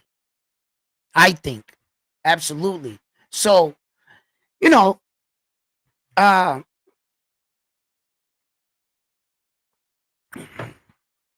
it's definitely an opportunity, just like the opportunity may come that Naoya Inoue will fight Junto. And that's basically like a really big fight that a lot of fight fans are like really like would want to happen because that fight is more possible than Javante Tank Davis type fight. Because when we think about really big fights for the Japanese superstar Naoya Inoue, when we think about who can give him now, Bam Bam Rodriguez is an interesting name, but his name's not in the conversation. He's too far down there. And I wouldn't recommend him coming up trying to do Naoya Inoue shit against Naoya Inoue. I'm not sure it's going to work. Bam, you are an amazing fighter. You're just not, once again, one of the situations where God didn't bless him with the greatest of stature or physique, size. Like, nah, I think he should just dominate in his lane, and he needs to fight some of the younger guys. He fought these old legends. I get it, Chocolatine. I get it. I get it. I get all of that, man. I get it. But Bam, I think you need to start doing some shit now. Unifications, maybe undisputed type shit. Let's see if we can get him to do that. Junto's looking to do that. We saw him challenge his countrymen. His countrymen walked into the ring, challenged Junto Nakatani. So we know what is on his next fight itinerary and what he's planning to do. And I'm not even. I know they don't talk about him as much anymore, but Naoya Inoue's kid brother Takuma, right? He's always a threat. He's always a threat. He might not be a big power puncher like his older brother is, right? But he's got skill. He's got skill, and skill, volume of punches, and good movement can win you a fight any day of the week. So like they don't even talk about him as much since he lost his belt because of his star status that his older brother has. But Takuma needs to really believe in himself, and he's been your brother this whole time. Don't let this go inward. Don't become jealous or anything from your brother's success or why they're not talking up your name. Just keep fighting and keep winning. And you will build on what you are as a fighter. This sometimes we as people we can have this misconstrued perception of ourselves, and want to be this fucking and the next guy and it just you go crazy. And you're just so jealous. You're willing to hire a guy to come out and hit you with a crowbar, Nancy Kerrigan. You know what I'm saying? Or Ryan and throw paint on her or something. Or you know how fans can get. So this is a real test for both Japanese fighters. And I mentioned this about a year ago or 2 years ago about Naoya Inoue. Remember this, guys. If you guys have been following the thousands of Round One Sports Talk subscribers that have been watching me all throughout the years, and most of you are gonna remember this, right? And I told you guys, I said, Naoya Inoue one day is gonna run into the very problem we have in United States with our fighters. At some point, you're gonna have to fight your countrymen. You start off fighting your countrymen, then in the middle, like fighters like Saul Canelo Alvarez didn't want to fight any Mexican fighters at one point in his career because he wanted the Mexican flag to be up there and all his fighters. And he, we get there sometimes, and then at the tail end, it's just like, look, I did what I did for my country. I'll fight anybody now, and then he's gonna switch up or whatever like that. So you'll start off fighting your guys to make your way out, and there will be a point in time when Naoya Inoue didn't fight no more Japanese fighters. He fought everybody else, and then I said it. I said there's gonna come a time. There's a kid out there that's training in Japan, and he's gonna be doing what it looks like to be Naoya Inoue shit. And all of a sudden, they're gonna do Tom Brady, Patrick Mahomes type shit, where Naoya Inoue is up here, and Junto, although nice, good, you know what I'm saying? He's just a new shiny thing. They automatically went like this, without him doing half of what Naoya Inoue has accomplished. How did he get next to him? Crazy fans. That's how. Junto got three divisions, right? Naoya got 4. But if you think about what Junto did in his 3 divisions, and you think the way Naoya did it, did Junto become a world champion on his 6 professional fights? By 8 professional fights, was he a 2-division world champion? Did he unify all 4 belts in 2 separate weight divisions? What did he do that was so, right? Like, and all of a sudden, he's here with Naoya. That's the sport for you. That's the sport for you. Sometimes people will just talk you up. You really didn't do all, like, it's like what I always say, and I'll go to my grave saying this. Nothing LeBron James has done in the NBA was ever in the conversation. Not your scoring title, your longevity, none of that. We didn't say that about Michael. Why are you guys bringing that up about him? I don't care how many times he stole the ball. I don't care what he did with 3 seconds on the clock. I don't care about any of that. The original conversation was, get 6 rings, talk to me. I don't care how you get them. Just get them. Bring that to the table first. Then we talk.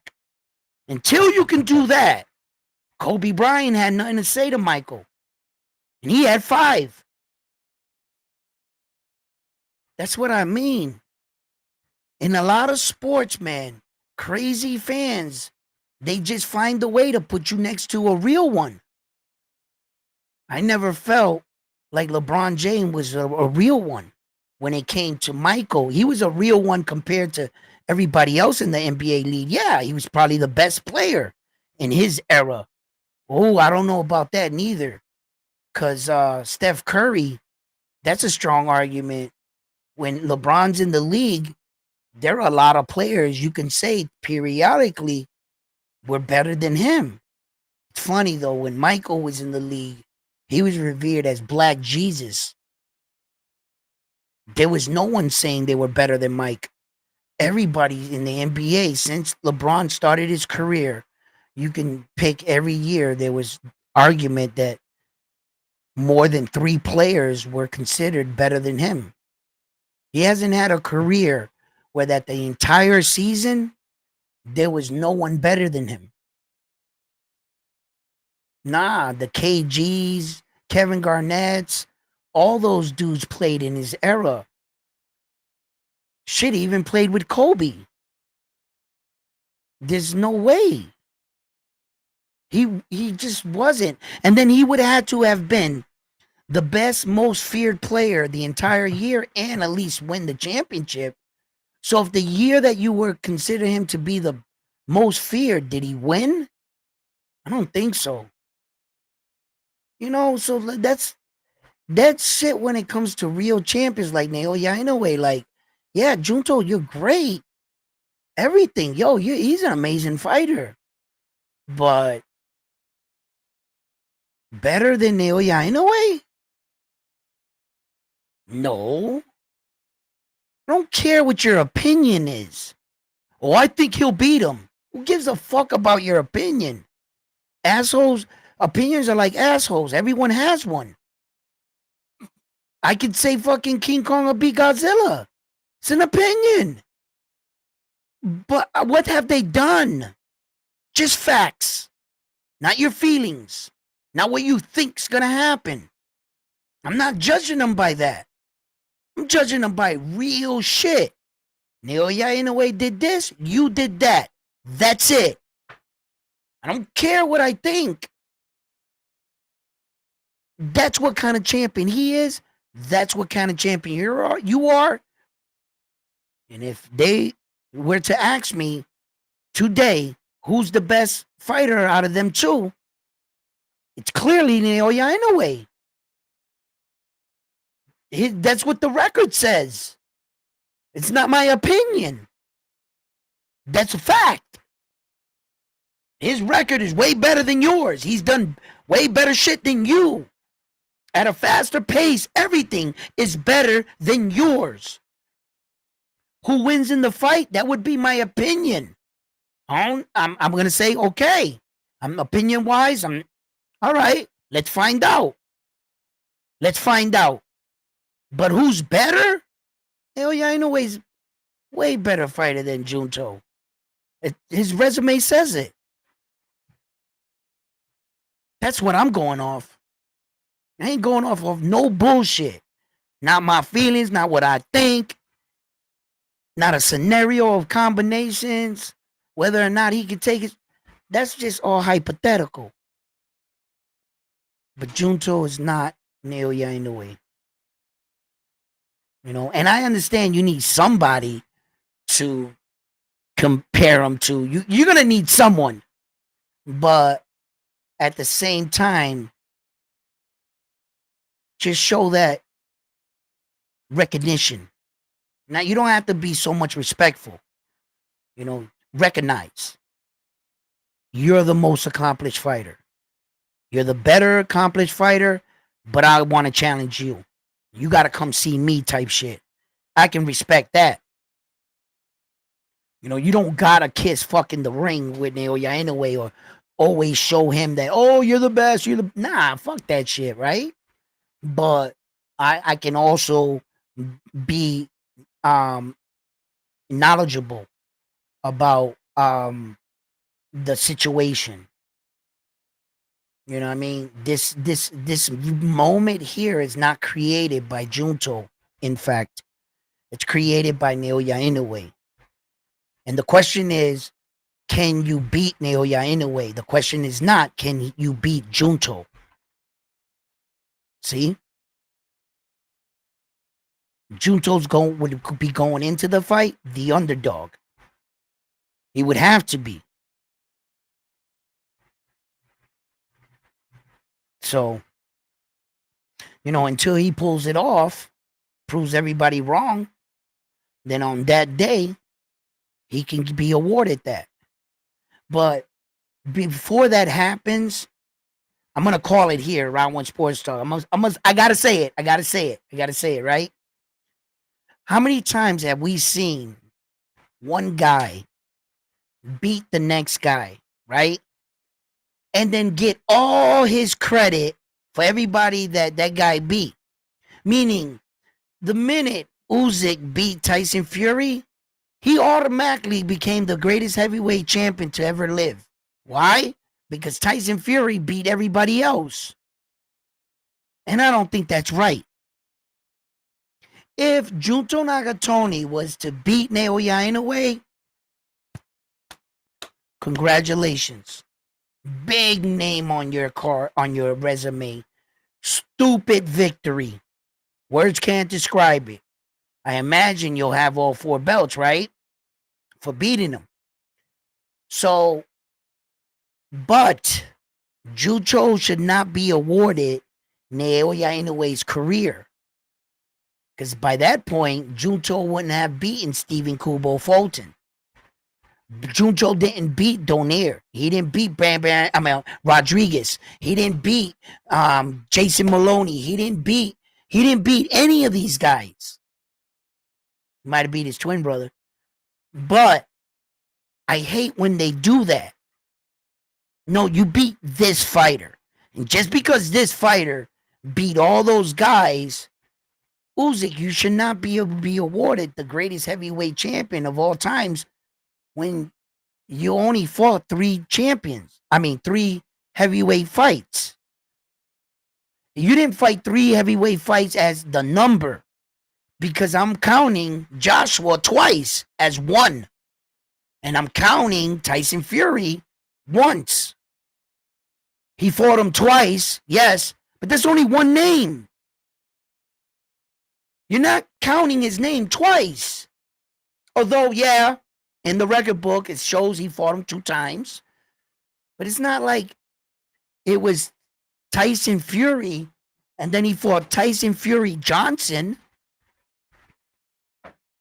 No, it's the same man. So, yeah, he shouldn't be awarded the best heavyweight. He needs to put in that work. He needs to continue fighting the best heavyweights, whatever we have to offer, whoever the hell's there anymore. You know what I mean? What do you got? Parker, Dubois. Dubois is getting better, but Dubois, Zhang, the heavyweight division's hurting, bro. It's just hurting. It's a great time for one guy to come in and clean house. It really is. Yeah.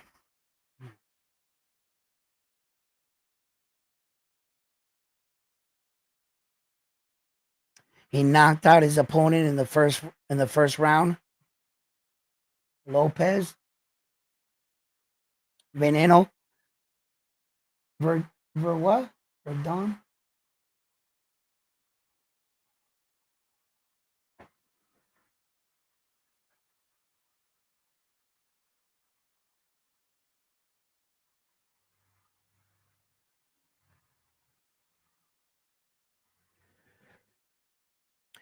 Listen, nah, I didn't see that. I didn't see that one.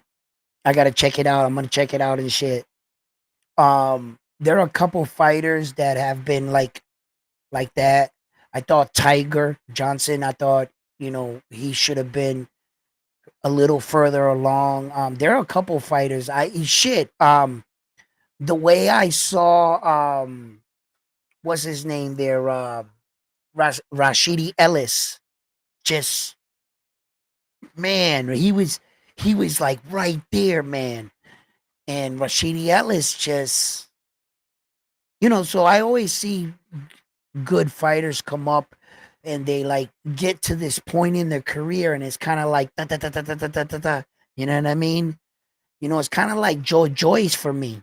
A lot of people are taking like they think I think he's done, bro. Those Zane fights took a lot out of that man, out of Joy Joyce.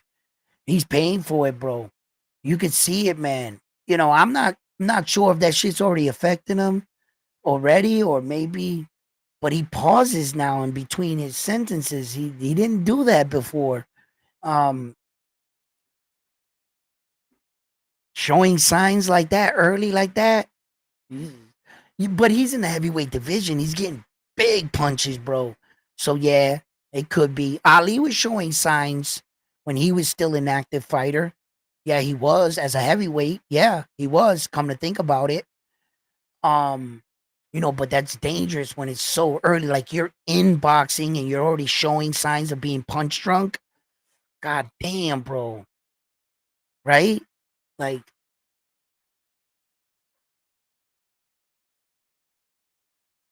who Angelo Leo knocked out? Angelo Leo had a fight, right? He's got a fight. Um, as far as his career, like Uh, what's up, babe? Um,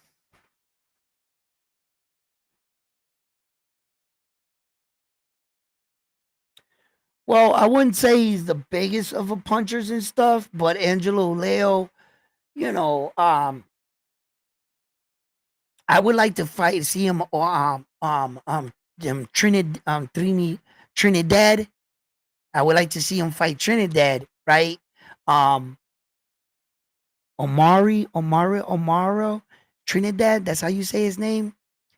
Lopez, Jonathan Lopez, Bruce Carrington, Luis Alberto Lopez, had a good knockout.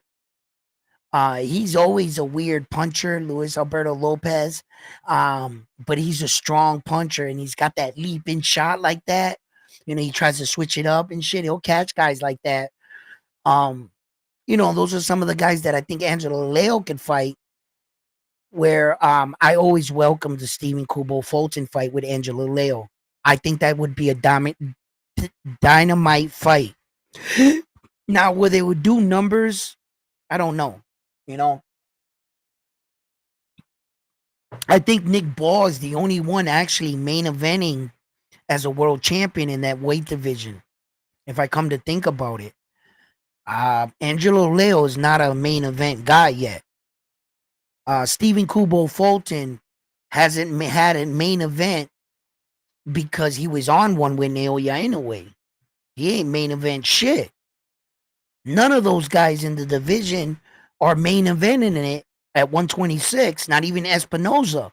He's never been a main event.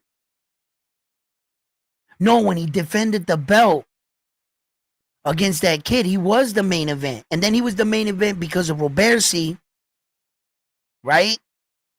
He did defend the belt. Was he the main event in that fight?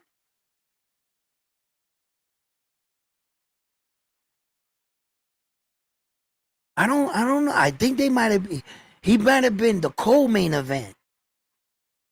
I don't remember none of those guys main event. Just Nick Ball. Nick Ball's the only one at 120 cents that's at 126 that's main eventing his cards, his fight cards. Yeah. So if you think of Angelo Leo, like he's not really that, you know. So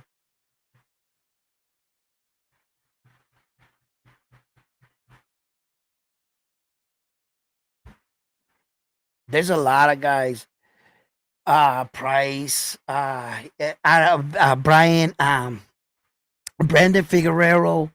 I think he might, I don't know, move up. Um, Here's another situation where you got fighters like TJ Dohany's name taking up a space at 126. You guys seen that? They still got him like ranked there. I think he should just retire and allow a good fighter to get in one of those slots. It's another situation where I say for Devin Haney, I'm saying to Devin Haney, like, yo, you're running up there to 147 to chase Ryan Garcia now. Okay, Devin, what if you pull off the victory? What are you doing?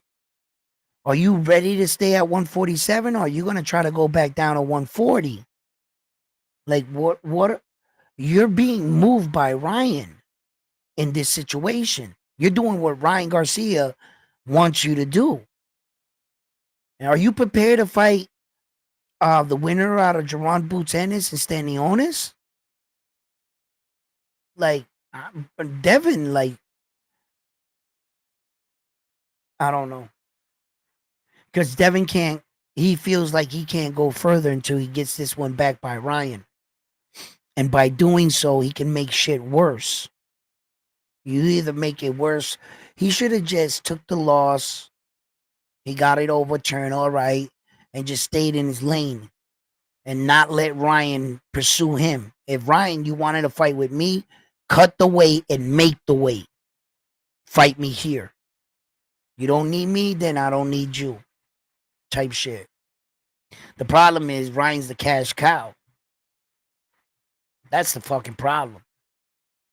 And at the end of the day, if you want to get paid for all your hard work and dedication to the sport, well, One of the ways is getting some of the biggest paydays.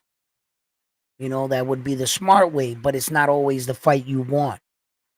So Ryan Garcia is holding all the cards right now. He really is. Dana Haney has an opportunity to flip the script, but at what price? At what price? Is he now doing his career or is he doing Ryan Garcia's career? Would his career be going this trajectory had it not been for this situation, or is it going this trajectory because of Ryan Garcia? There's a difference here.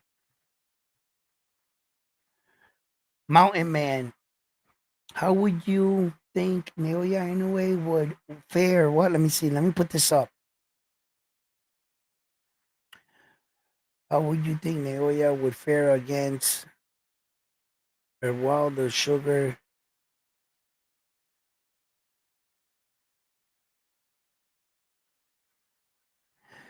You know,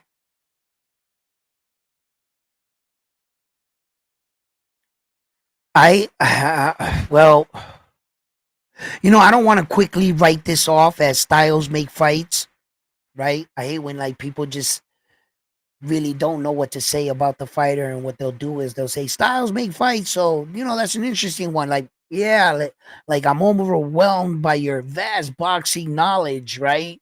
Like, motherfucker, that's not what I asked you, right? What I would say to that is Naoya Inoue fought a lot of Mexican fighters already. I don't think that he has the a unique style about him that Naoya Inoue hasn't seen. So I kind of view it as like when what I look forward to in order to beat Naoya Inoue, I'm already on the line where if you come into a fight against him and you don't have any attributes, you don't bring any size, reach, length, speed, or power, you got to bring something to the table. Because if you fight him on the same playing field, you're going to lose. That's why I consider him an elite fighter and a rare type of fighter, right? That I'm already he's just that much skill that if I haven't seen a person that's that on his level. So I'm on the line. You got to bring something to the table. Junto Nakatani brings things to the table. He does. So these other fighters, they don't. Where you're just matching them up again, and they're just gonna fall to Naoya Inoue. He's an elite fighter for a reason. That's why I consider him one. So I want fighters to be able to have to bring something. You gotta be faster than him. You're gonna have more power than him. See, what makes the Nick Ball fight situations that everybody was saying that Nick Ball's this stocky, hard punching type dude that's gonna back Naoya Inoue up. You see? So he brings power, pressure to the equation. But when we saw him fare against TJ Doheny, we was like, that pressure is bullshit. Not that kind of pressure, not that kind of power. TJ Doheny got hit too many times by Nick Ball's power, far in between, but he did in the fight. And he was standing there just fine. When Naoya Inoue touched TJ Doheny, you could see it in his face. He was, God, what the hell was that? You know what I'm saying? So that's why I'm like, if Nick Ball was to sign up to fight Nick Ball was to sign up to fight Naoya Inoue, he might as well just hand him that belt. They might as well just be like, listen, spare Nick Ball, give me the money for the fight. I'm gonna spare him the ass whooping. Here's the belt. Just take the money and go. Because you're gonna hand him that belt. Nick Ball is not gonna even give Naoya Inoue a challenge. In my view, it's not gonna even be the close fight. Meaning, it's gonna be a typical Naoya Inoue fight. The fighter not winning not a single round against him. That's like all his fights. There's not too many fighters that ever beat one round against Naoya Inoue. Donaire might be a guy that won a round. Uh, that other Japanese dude there, Ryaguchi might have won a round or two. Who else might have won a round against Naoya Inoue? Might have. Wow, the list is real small because Stephen Kubo Fulton didn't win a round. Marlon Tapales arguably maybe won. We'd be pushing it, right? I don't think he won a round either. TJ Doheny didn't win a round. No Near 2 didn't win a round. Manuel Rodriguez didn't win a round. Fuck, bro. Ooh, Luis Pantera Nari definitely won that first round. That was a 10-8. He definitely won that round. But after that, he didn't win another second of the rounds. He might have lost 3 rounds in his last 20 fights, bro. That's how dominant he is. TJ Doheny ain't winning 1 round against Naoya Inoue. Not 1 round. That's probably how it's going to go. And that's why I'm telling you, you're probably just going to hand him that belt. I don't know where they see Nick Ball is going to give any problem to Naoya Inoue. I don't see it. I don't know how people are seeing it, or there's going to be a competitive fight. Yeah, right. It's what's going to happen is it's going to be a one-sided event like it usually is in a Naoya Inoue fight. It's all it's going to be. He's going to be the hammer. You're going to be the nail. Yep. I've seen way more skilled fighters than Nick Ball's ass, like Stephen Kubo Fulton, get wiped down. Yo, my man didn't win 10 seconds. And Nick Ball's supposed to be what? Better than Stephen Kubo Fulton? Really? He's a better boxer than Stephen Kubo Fulton. Might be a better power puncher, right? But I think Stephen Kubo Fulton might whoop Nick Ball's ass for 12 rounds. Yes. Yeah, I don't think he'll stop Nick Ball. Nah. But he might have enough skill and evading ability to nullify that power, his little bit of pressure, stay on the outside if he doesn't get hit. But if Nick Ball punches Stephen Kubo Fulton, he could put him out. I don't know for how long Stephen can take Nick Ball's punches. Nick Ball is a fucking puncher, though. He just got to land.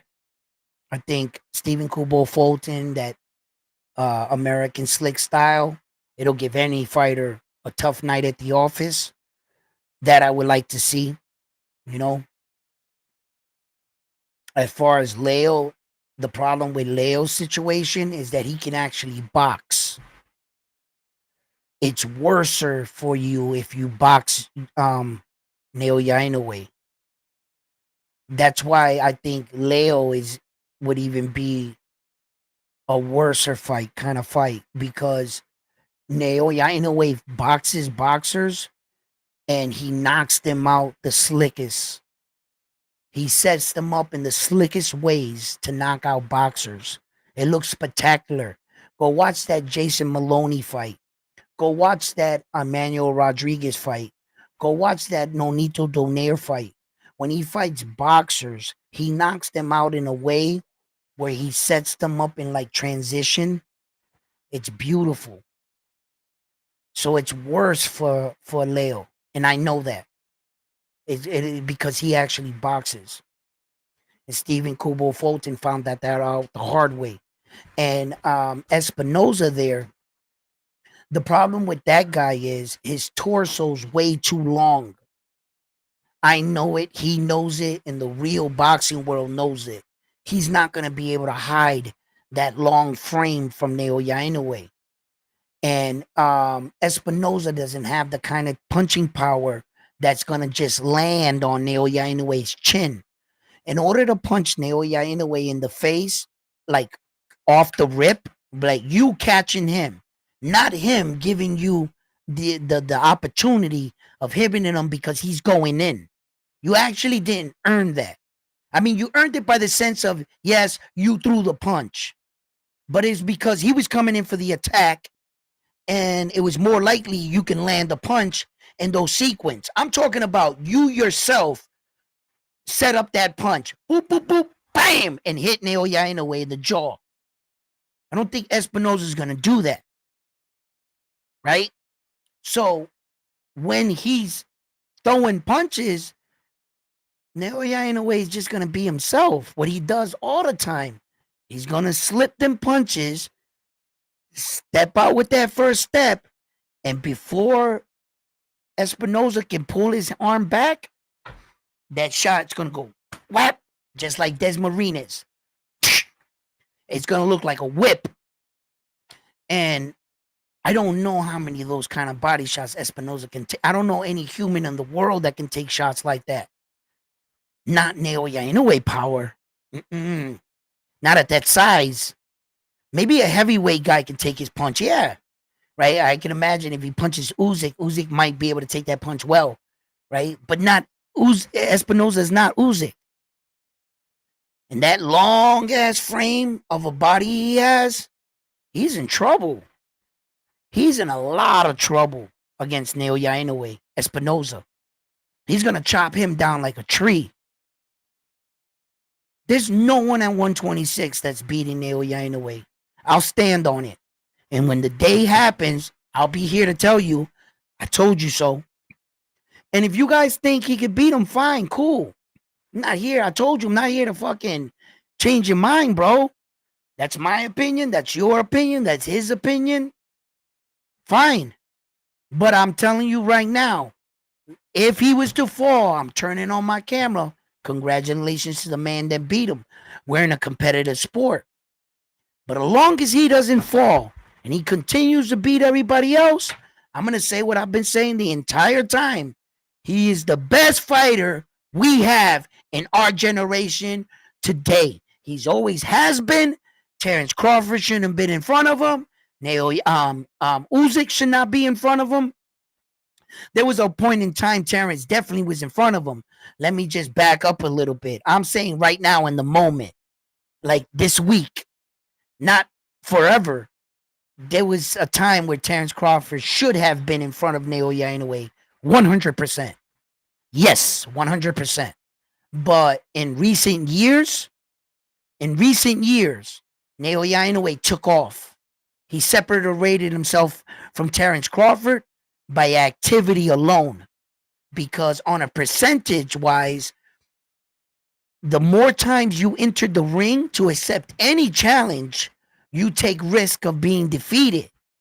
So percentage wise, Naoya Inoue was more active, took more risk, way more than Terrence Crawford. And by putting 4 belts on the line, continuously, that's an accolade saying complete dominance. You have to give him acknowledgement for that.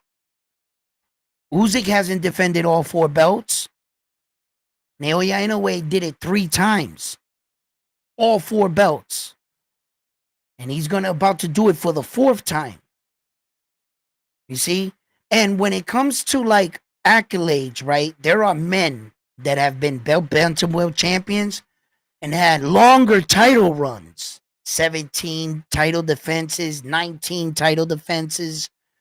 Naoya Inoue is not going to beat those guys. They might have only defended 2 belts, 1 belt, but not all 4. When you defend all 4 belts 4 times, pretty much beats your 19 title defenses. You weren't undisputed. Undisputed is the highest pinnacle of our sport. Yeah, you might have defended your belt 19 times, but how many men defended all 4? Yeah, that's what I thought. That's what I thought.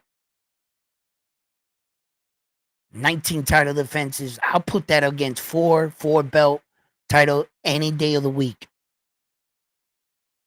You were only a partial champion. There were other champions in your division, you mean, while you did that 19th fight? So there's controversy saying you were in a division with shared the division with other champions. At the exact same time you was doing your 19 title run, there were active champions in your division doing whatever the fuck they wanted to. Not in Naoya Inoue's division. No one else was champion. You wanted to be called champion, you had to go see him. And guess what? He wasn't playing keep away. He was putting up all his hard work. Let's go. You think you could beat me? Get in the ring. I'll put that up against fucking 25 title defenses off one belt. Impressive. 25, 20 title impressive. But there were other champions while you were doing that, right? In your weight division. You didn't get, so you weren't the king of your weight division. You had a piece of a championship legacy. Wild champions were around you. Okay. Not in Naoya Inoue's time. Only one king. Just one. There were no other champions running around claiming to be champion while you were going on your title run defenses. Talk about you're avoiding me, ducking me, we should be fighting. There's none of that kind of talk with that guy right there. There's him and only him. I'll put that up against fucking 19. Hell yeah. You're fucking right, I would.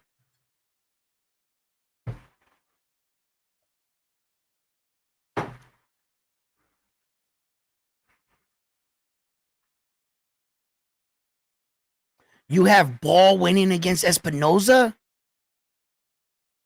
Hmm.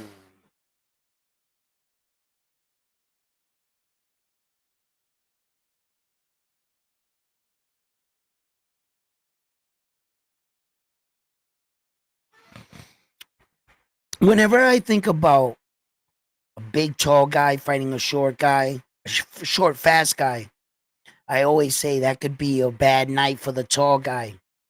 Kind of like AJ fighting Andy the Destroyer Ruiz.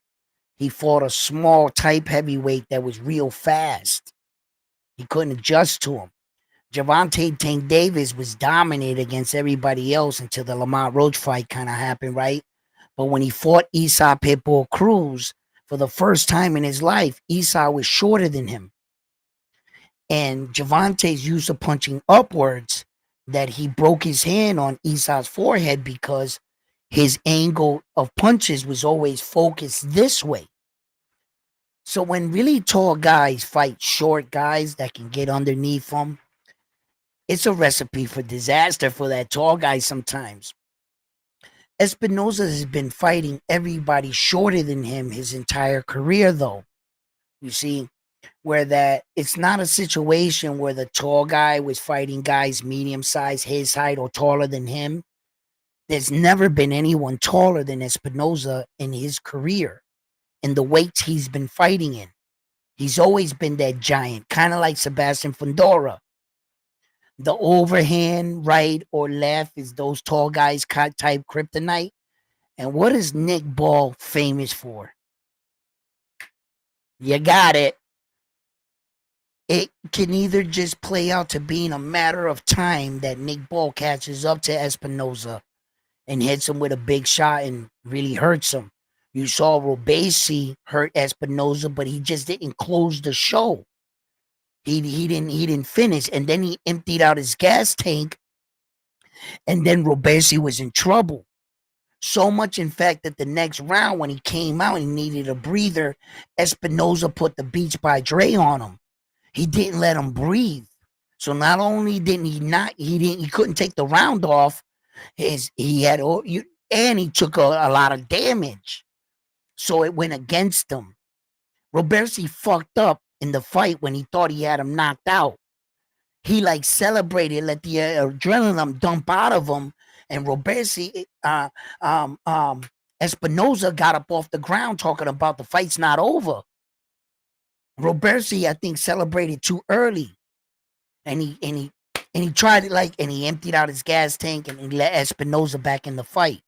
He didn't manage the fight well, Robersi, where that Nick Ball, you can see even in the TJ Doheny fight, he wasn't hitting TJ Doheny, but he was always coming forward, always trying to swing in.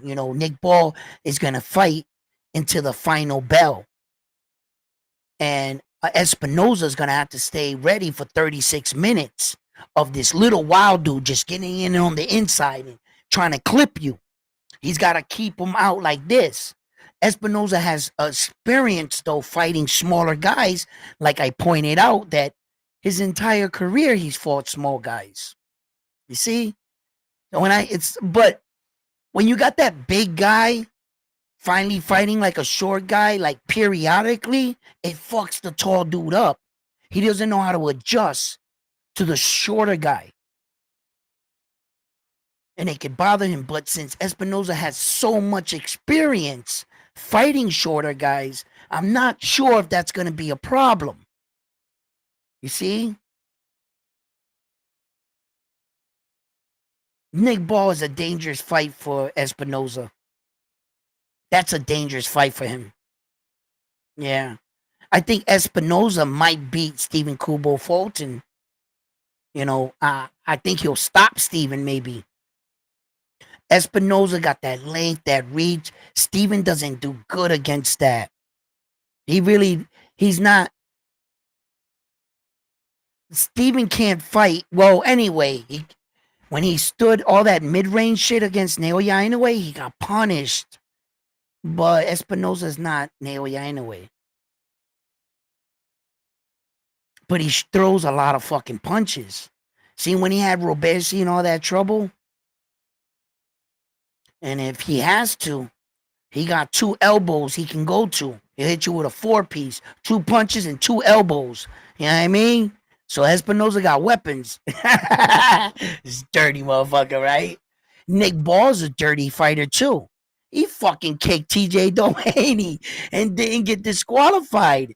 He fucking wrestle him down and shit. Nick Ball is a dirty fighter because he's really a small guy fighting against big dudes. To tell you the truth, he's got to do everything. If you're not cheating, you ain't trying. Damn it, Nick Ball. You know what I'm saying? And Nick Ball's in there trying to do everything he can. I'm not going to say smart fighter, and I'm not going to say dirty fighter. I'm just going to say fighter for Nick Ball. Because I can see why he's doing what he's doing. And then I see why he kicked TJ Doheny, because he had him in the headlock. You know what I mean? Like, motherfucker, like, boo, like, he shouldn't have kicked him, though. I'm not going to agree to that.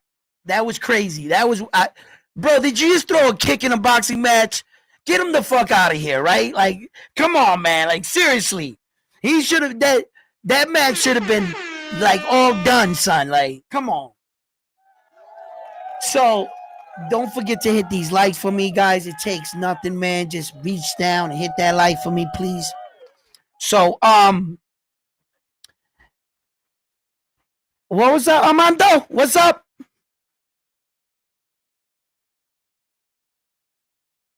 Oh, the same thing was with Manny Pacquiao. What were you got? The undercard was.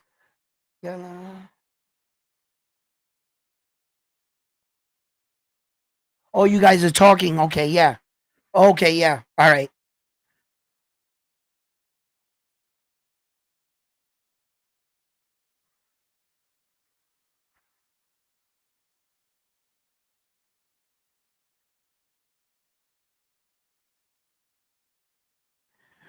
Well, the problem with these weight jumps, right? There's the fighter trying to play Superman, right?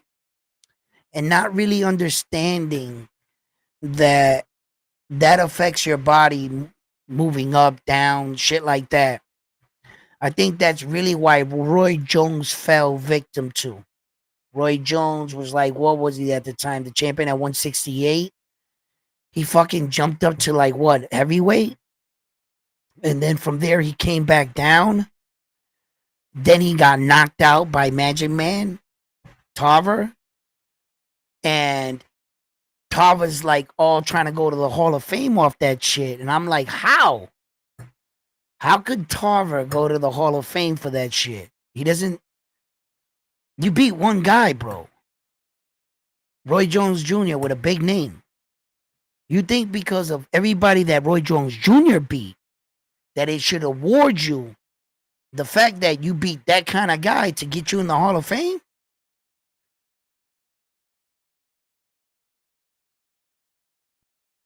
Roy Jones Jr. was the best in that weight division, but he didn't do Naoya Inoue shit. You know, I think Roy is going to the Hall of Fame though. You know, or he's already in it. And Magic Man Tarver? Man, listen, guys. Let me talk about some serious shit right now. I wanna say this, right?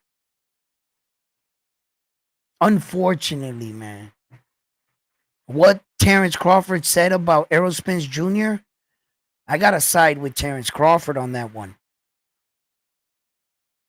How is Errol Spence Jr. going to the Hall of Fame? And why do you think he should deservedly go there? You think he should go to the Hall of Fame for the men that he fought on his resume? The Sean Porter, the Cal Brook. You think he should go to the Hall of Fame for those guys? Shit, I don't think Sean Porter should be in the Hall of Fame.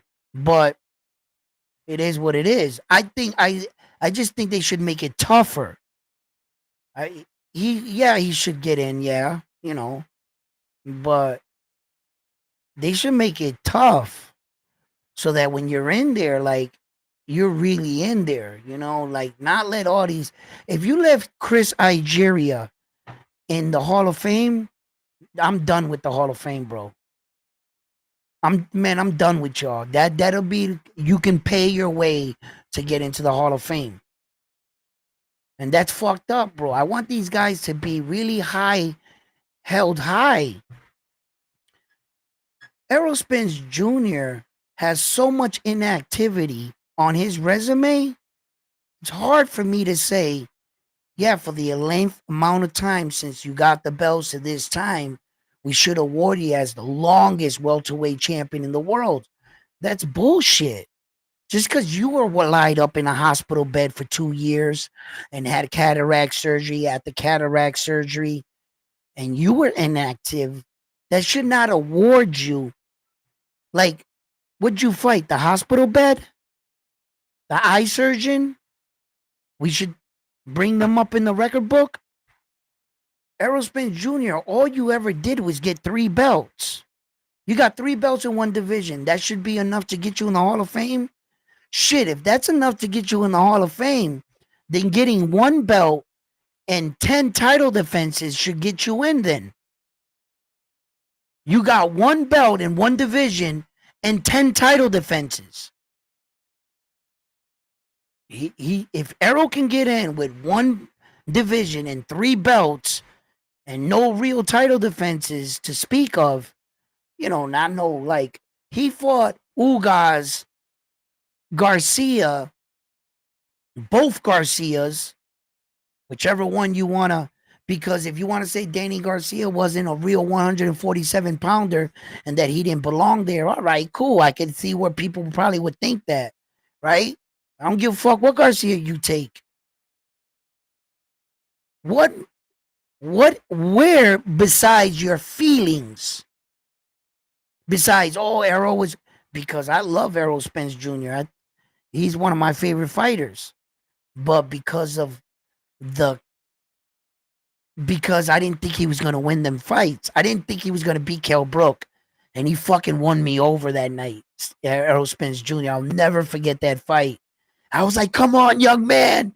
You can do it. You can do it, Errol. And he kept punching. And I was like, come on, Errol. And he fucking did it. I'll never forget that night. I love Errol Spence Jr., man, but I can't be blind by the fact and be like, because I thought he was the shit at one point in time, I love everything about him. That I'm gonna sit here and be like, nah, he should be awarded Hall of Fame. He got 3 fucking belts. Fuck that. He's going to the Hall of. I don't think that's enough. I really don't. I know some guys that are not in the Hall of Fame and they did some shit. They're not in it.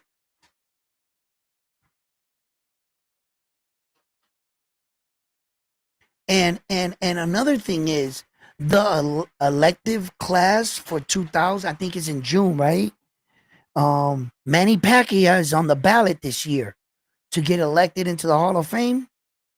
So he's on the 2025. They're gonna look over his resume. He that's why I don't think that none of those rumor Manny Pacquiao fights are gonna happen. They gotta be exhibition fights. They can't count. He's officially they got the inductees for the Hall of Fame of this year. Hold on.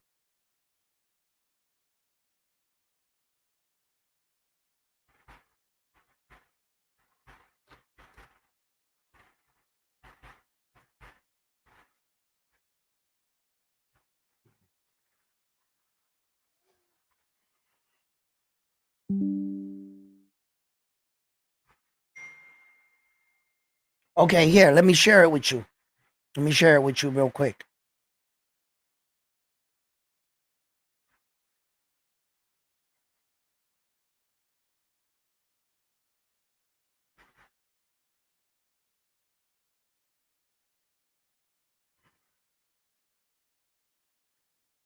See? It says June 8th to June, I mean, sorry, June 5th to June 8th. The International Boxing Hall of Fame inductee weekend. Who's that right there? Who's that guy right there? Vinny Panza. Oh shit. Michael Nunn. You guys think he should be in the Hall of Fame? What about Vinny? Kenny Bayless, the referee. Yeah, he's got to go to the Hall of Fame.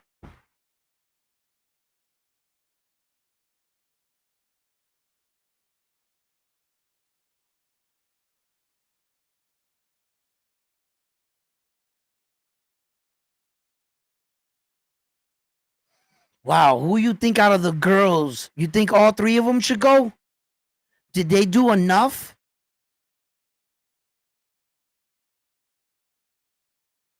Michael Nunn, if he goes to the Hall of Fame, Errol Spence Jr. is going to the Hall of Fame, brothers. If he gets inducted to the Hall of Fame, Errol Spence Jr. is going.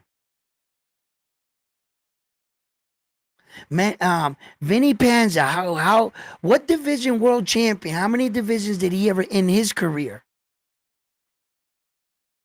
I gotta check these guys up again. Michael Nunn got knocked out by my man there that fought fucking uh Tony there.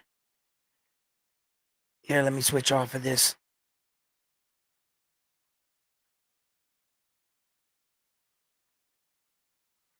I've seen bigger classes, but the fact that Manny Pacquiao is on it for 2025 now, he's finally gonna be like on a ballot type shit. So I guess they're gonna try to vote him in. He should be a first ballot Hall of Famer.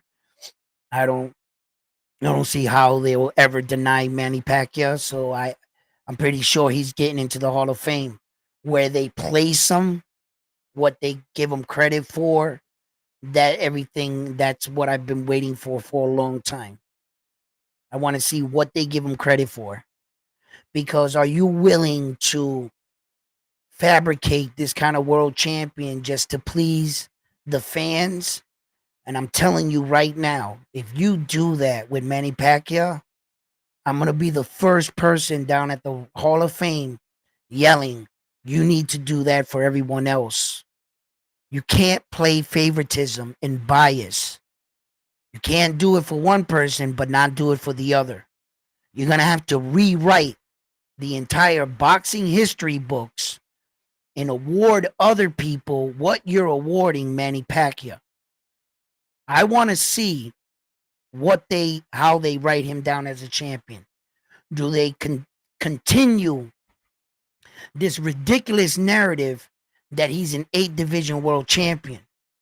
If you do that, bro, I will protest against the Boxing Hall of Fame, and I will do everything in my power to call bullshit on that. And you need to, if you give him 8 divisions, you need to recognize Hector Camacho as a 7 division world champion. You're not going to give it to that Filipino fighter if you're not doing it for my Puerto Rican champion. Fuck that, bro. If you honor his belts, from that day forward, Hector Camacho is a 7 division world champion. If you're going to do it for him, you got to do it for him. And then you got to do it for every other fighter in the world. We're going to have like fucking 10 division world champions, watch, with all these minor belts if you keep counting them. Because that's what Manny Pacquiao has. He ain't no 8 division world champion. And we're going to find out. I've been waiting for this day for a long time, man.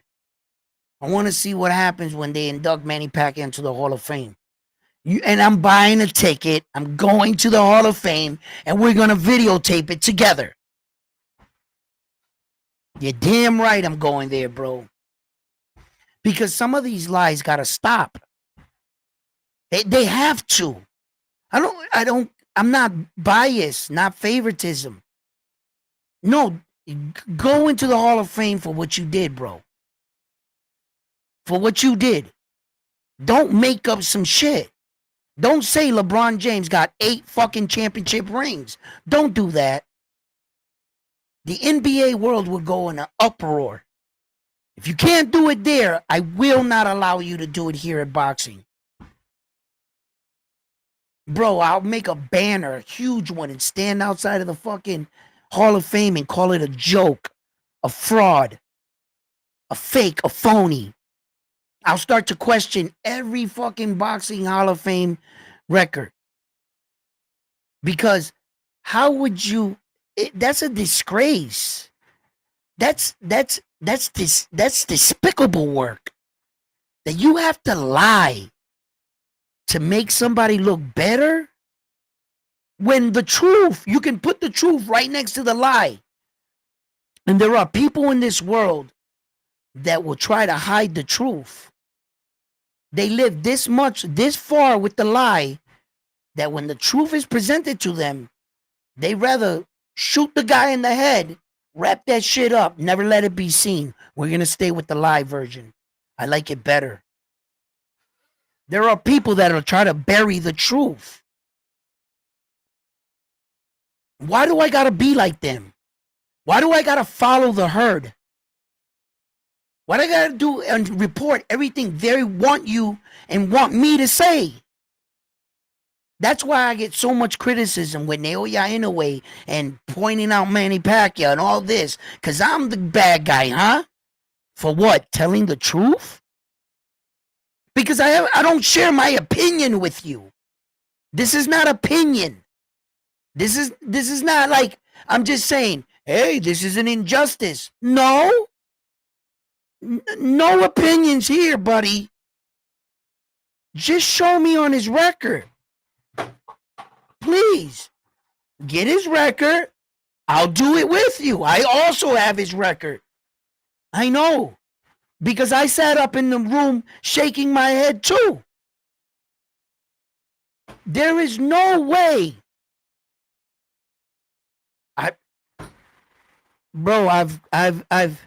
I am a huge Manny Pacquiao fan.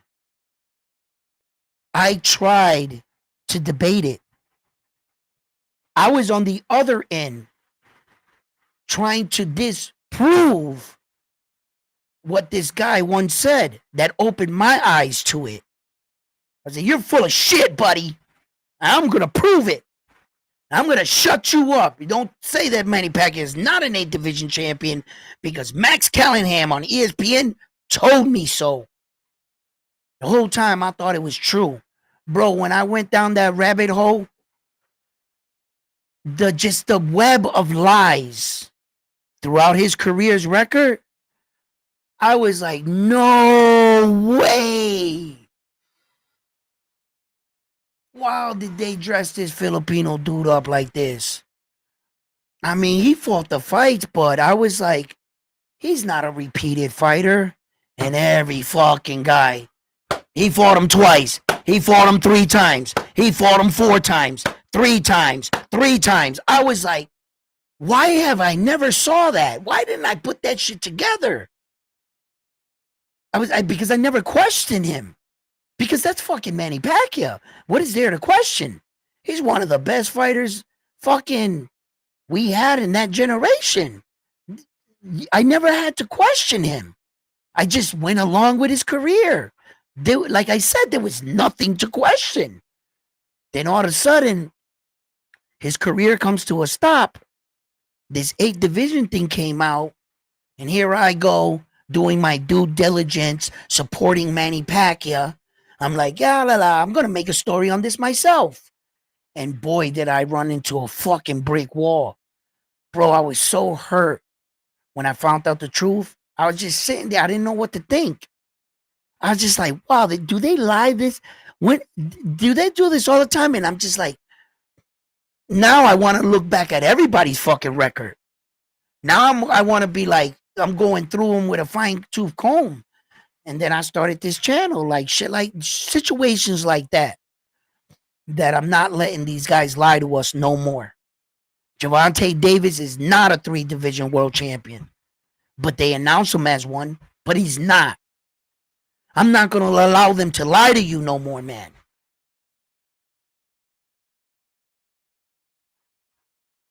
And these are these kind of situations, man. Now he's going to the Hall of Fame. Now we're going to find out. I want to see where their standards lie. And are they willing to take a pocket full of cash to let shit keep going? Because the truth is the truth, my man. There's no... Listen, let's put this up right here. I got something for you guys right now. Hold on. How could I get that out? I would actually have to go into... So what I would have to do is unplug that, right? I would have to unplug that because the pictures are on my phone. But I have another picture of it on my website, right? Let me see if I could just get it for you real quick.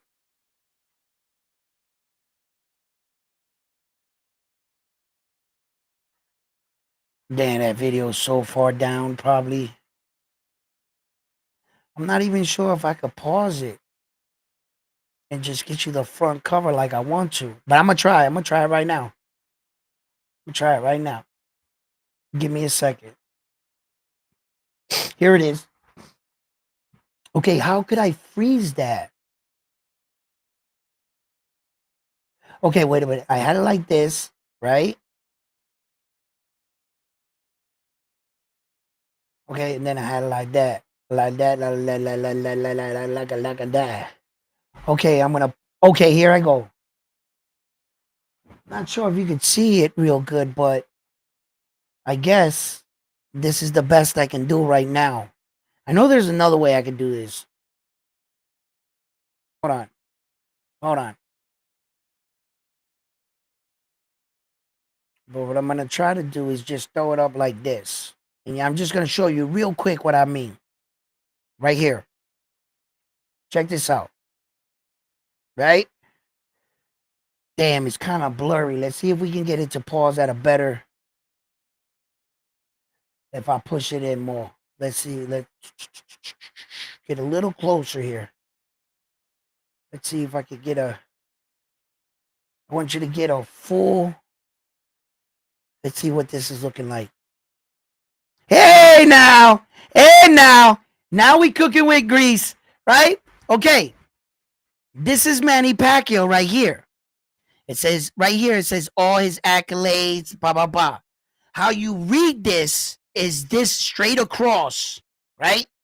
On the top are the 4 major sanctioning bodies, WBC, WBA, IBF, WBO.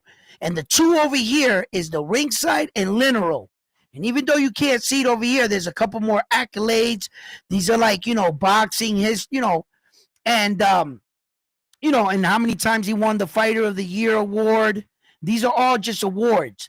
These 4 belts right here are his minor belts, what we call like interims, small belts, right? These are the minor ones. These are your major world titles. And although prestigious, ringside literal, they are belts in the sport of boxing. But among the alphabet boys, that's what we count. We're in a 4-belt era. They don't say 5-belt era, do they? No, they don't. The ringside belt has never been in any era. It's just been a world title that's very prestigious, hard to get, and has a lot of weight. It does. The ring does. But when it comes to championships and what you get credit in the Hall of Fame, we only go by the major sanctioning bodies. That's these 4. So let's count them.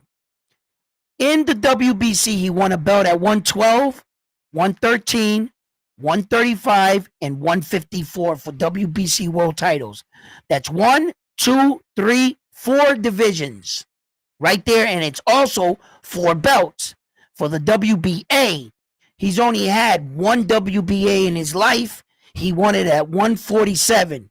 We got to make sure that 147 does not match up with any of the numbers here, because you can't get credit for the same division twice. Okay, so the IBF, he only had 1 in his career. He won it at 122. So that's 1, 2, 3, 4, 5, 6 weight divisions so far. He's doing amazing. Next belt, WBO. 147, 147, and 147. He won the WBO world title 3 times at 147. But wait a minute. Didn't you win a WBA at 147? That's the same weight division. That means you might have won them at a different time, but you can't get credit for the same weight division. So all you got so far is 6 divisions. The last belt, you got them all at 147. You got 147 right here, Papa. Right? So where is your 8 divisions? Oh, I see what you're doing. Either you're counting this Ringside magazine at 126 because he has no belts at 126. See? So are you guys counting the Ringside magazine at 126? You can't count the ring at 130. He already has a belt at 130, the WBC right here. So he already got that. How about 140? 140. Does he have a belt at 140 anywhere? No. So what you guys are doing is you're counting the Ringside magazine at 126 and you're counting the Ringside magazine at 140 for 2 more weight divisions? That's how you get 8 weight divisions? Son of a bitch. Or you're taking his minor belts, which he had, it says it right here, WBC, you see that right there? Interim at 122 and 130. So does he have a belt here at 122? Yes, he does. He has that one, so you can't do that. Does he have a belt at 130? Yes, he does right here. You can't count none of these. So what about 112? Yeah, he has a WBC right here, 112. What about 140? Ooh, the IBO? Are we counting IBOs now at 140? Is that where you're counting one of his one? Because he doesn't have a belt at 140, a real major title at 140. Are you counting the IBO? Because he has one at 140. And you have the WBO interim, 147, 147. Wow, those WBO interims look like these WBO ones. He fought a lot at 147. But there are no more weight divisions. These are all Manny Pacquiao's belts. All the divisions he's ever fought in. These are all his awards and accolades. Everything he's ever done in the sport of boxing. Like I said, these are the 4 major and these are the 4 minor. Where are 8 division? Where is he, a 8 division world champion? I'll let you figure it out. I'm gonna leave that up right there. Show me, please. But what did they tell you? What did they say to you? What have they been telling you? There's his career. There's his belts. He's up for the Hall of Fame 2025. We about to find out. And if you do it for Manny Pacquiao, you're going to have to do it for every other fucking boxer, bro. Because this, we cannot let the double standards, whenever they feel like allowing it to flow, the bullshit, it doesn't make it right because it's Manny Pacquiao. And I'll be willing to shut the fuck up and just be like, hey, let him in. But and then that's not right, bro. It's not fair. You're going to have to change the history books for everyone. What's right is right. I'm sorry, man. But the truth is right here, guys. He is legitimately a 6th division world champion. That is nothing to blink your eye at. In fact, Floyd Mayweather does not have 6. He only has 5. Ali doesn't have 6 divisions. Some of the greatest fighters on planet Earth, there are probably only 3 men in the history of boxing that has 6. So what the fuck are we nervous about for Manny Pacquiao? He's still gonna go down as one of the greatest fighters to ever live with 6. I don't understand their logic for the lie. I understood it at the time. They made him an 8 because his star status was so big. I get it. For marketing, they had to make him look like a Superman. Cause fucking he was being revered in the Philippines like a king. Right? But he's still, you can't deny the 6. 112, 130, 135, 154, 147, and 122. That's 6. Game over. He beats everybody else except Oscar De La Hoya. Oscar De La Hoya got 6. He's in there with him. That's why I think Floyd Mayweather wants to come back to boxing, and he was wanting to try to talk to George Camboza for a tune-up fight to try to go up somewhere. And I think it's 160 because that's the only place he doesn't have a belt at. Just to get in the room with Manny Pacquiao. See, Floyd Mayweather can say he beat Manny, he retired undefeated, he fought the most champions, but he cannot walk into Manny Pacquiao's room when it comes to accomplishment on divisions. Sorry, Floyd, Manny got you beat. Manny got you beat, Floyd. Floyd, yeah, you might have beat him. You might be, yeah, I'm with it. You're in a bigger category than Manny. Manny's just underneath you. But he's not far away because that 6 is strong. You know it, Floyd. You know that fucking 6 is strong. I don't care if they try to make this 8 and then they're going to try to, like, you guys sold the notion it was 8 and you're going to try to discard Manny's career. Bullshit. Bullshit. I won't let that happen either. He's getting credit for 6. He better. And 6 still beats them all. Still beats them all. Yep. So Manny's going in as a 6, man. He's that's strong like a motherfucker. There's only maybe 3 people in the world that got 6 in the history of boxing. Tell me that's not strong. Like what? Like, I know some of the greatest fighters in the world, like Terrence Crawford and Naoya Inoue. I don't think Naoya Inoue gets 6 weight divisions.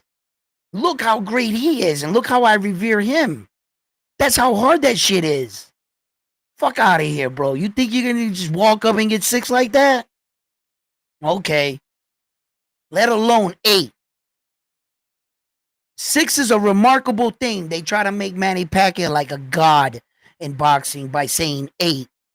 If you would have got a credit for the 8, he would have surpassed Floyd Mayweather. Every boxer, he would go down to the greatest to ever do it. Because he's not in the room with Oscar at that point. He would be an 8 division. He that's how you beat Floyd. You understand?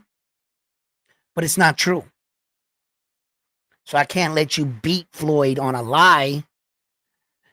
You know what I mean? You might got him in division, but you don't got Floyd in the victory, the amount of champions, and undefeated. You ain't got Floyd when it comes to that. So, but yeah, a lot of shit we talk about in boxing. I'm telling you guys, I'm not biased to no boxer. I have no tie to no fighter. I'll call out the greatest champ to this, to that. But when you hear me talk, don't think that I'm always like bashing a dude. You're gonna hear the good, the bad, and the ugly with me. See what I'm saying? I'm gonna let you know what I feel about the bad situation, but I'm not here to tell you to fucking know because I love me some Manny Pacquiao and I want him in the Hall of Fame, and I think he should be talked about among the greatest to ever do it. And then there's a different room, the greatest to do it. There are separate rooms, and sometimes we get those conversations mixed up as fans. I get it.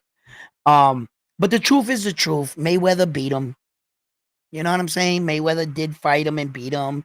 And whatever situations, circumstances you want to view their fight, you got to remember one thing. Floyd Mayweather came into that fight as the older fighter. He was older than Manny Pacquiao. You know what I'm saying? So it is what it is. So fight fans, I'm gonna drop this live stream right here. Leave your comments in the comment section. Don't forget to give this video a like, and like always, I'm on to the next one after this one here at Round One Sports Talk. I had a blast. Thank you for tuning in. Don't forget to subscribe to the channel and give my videos a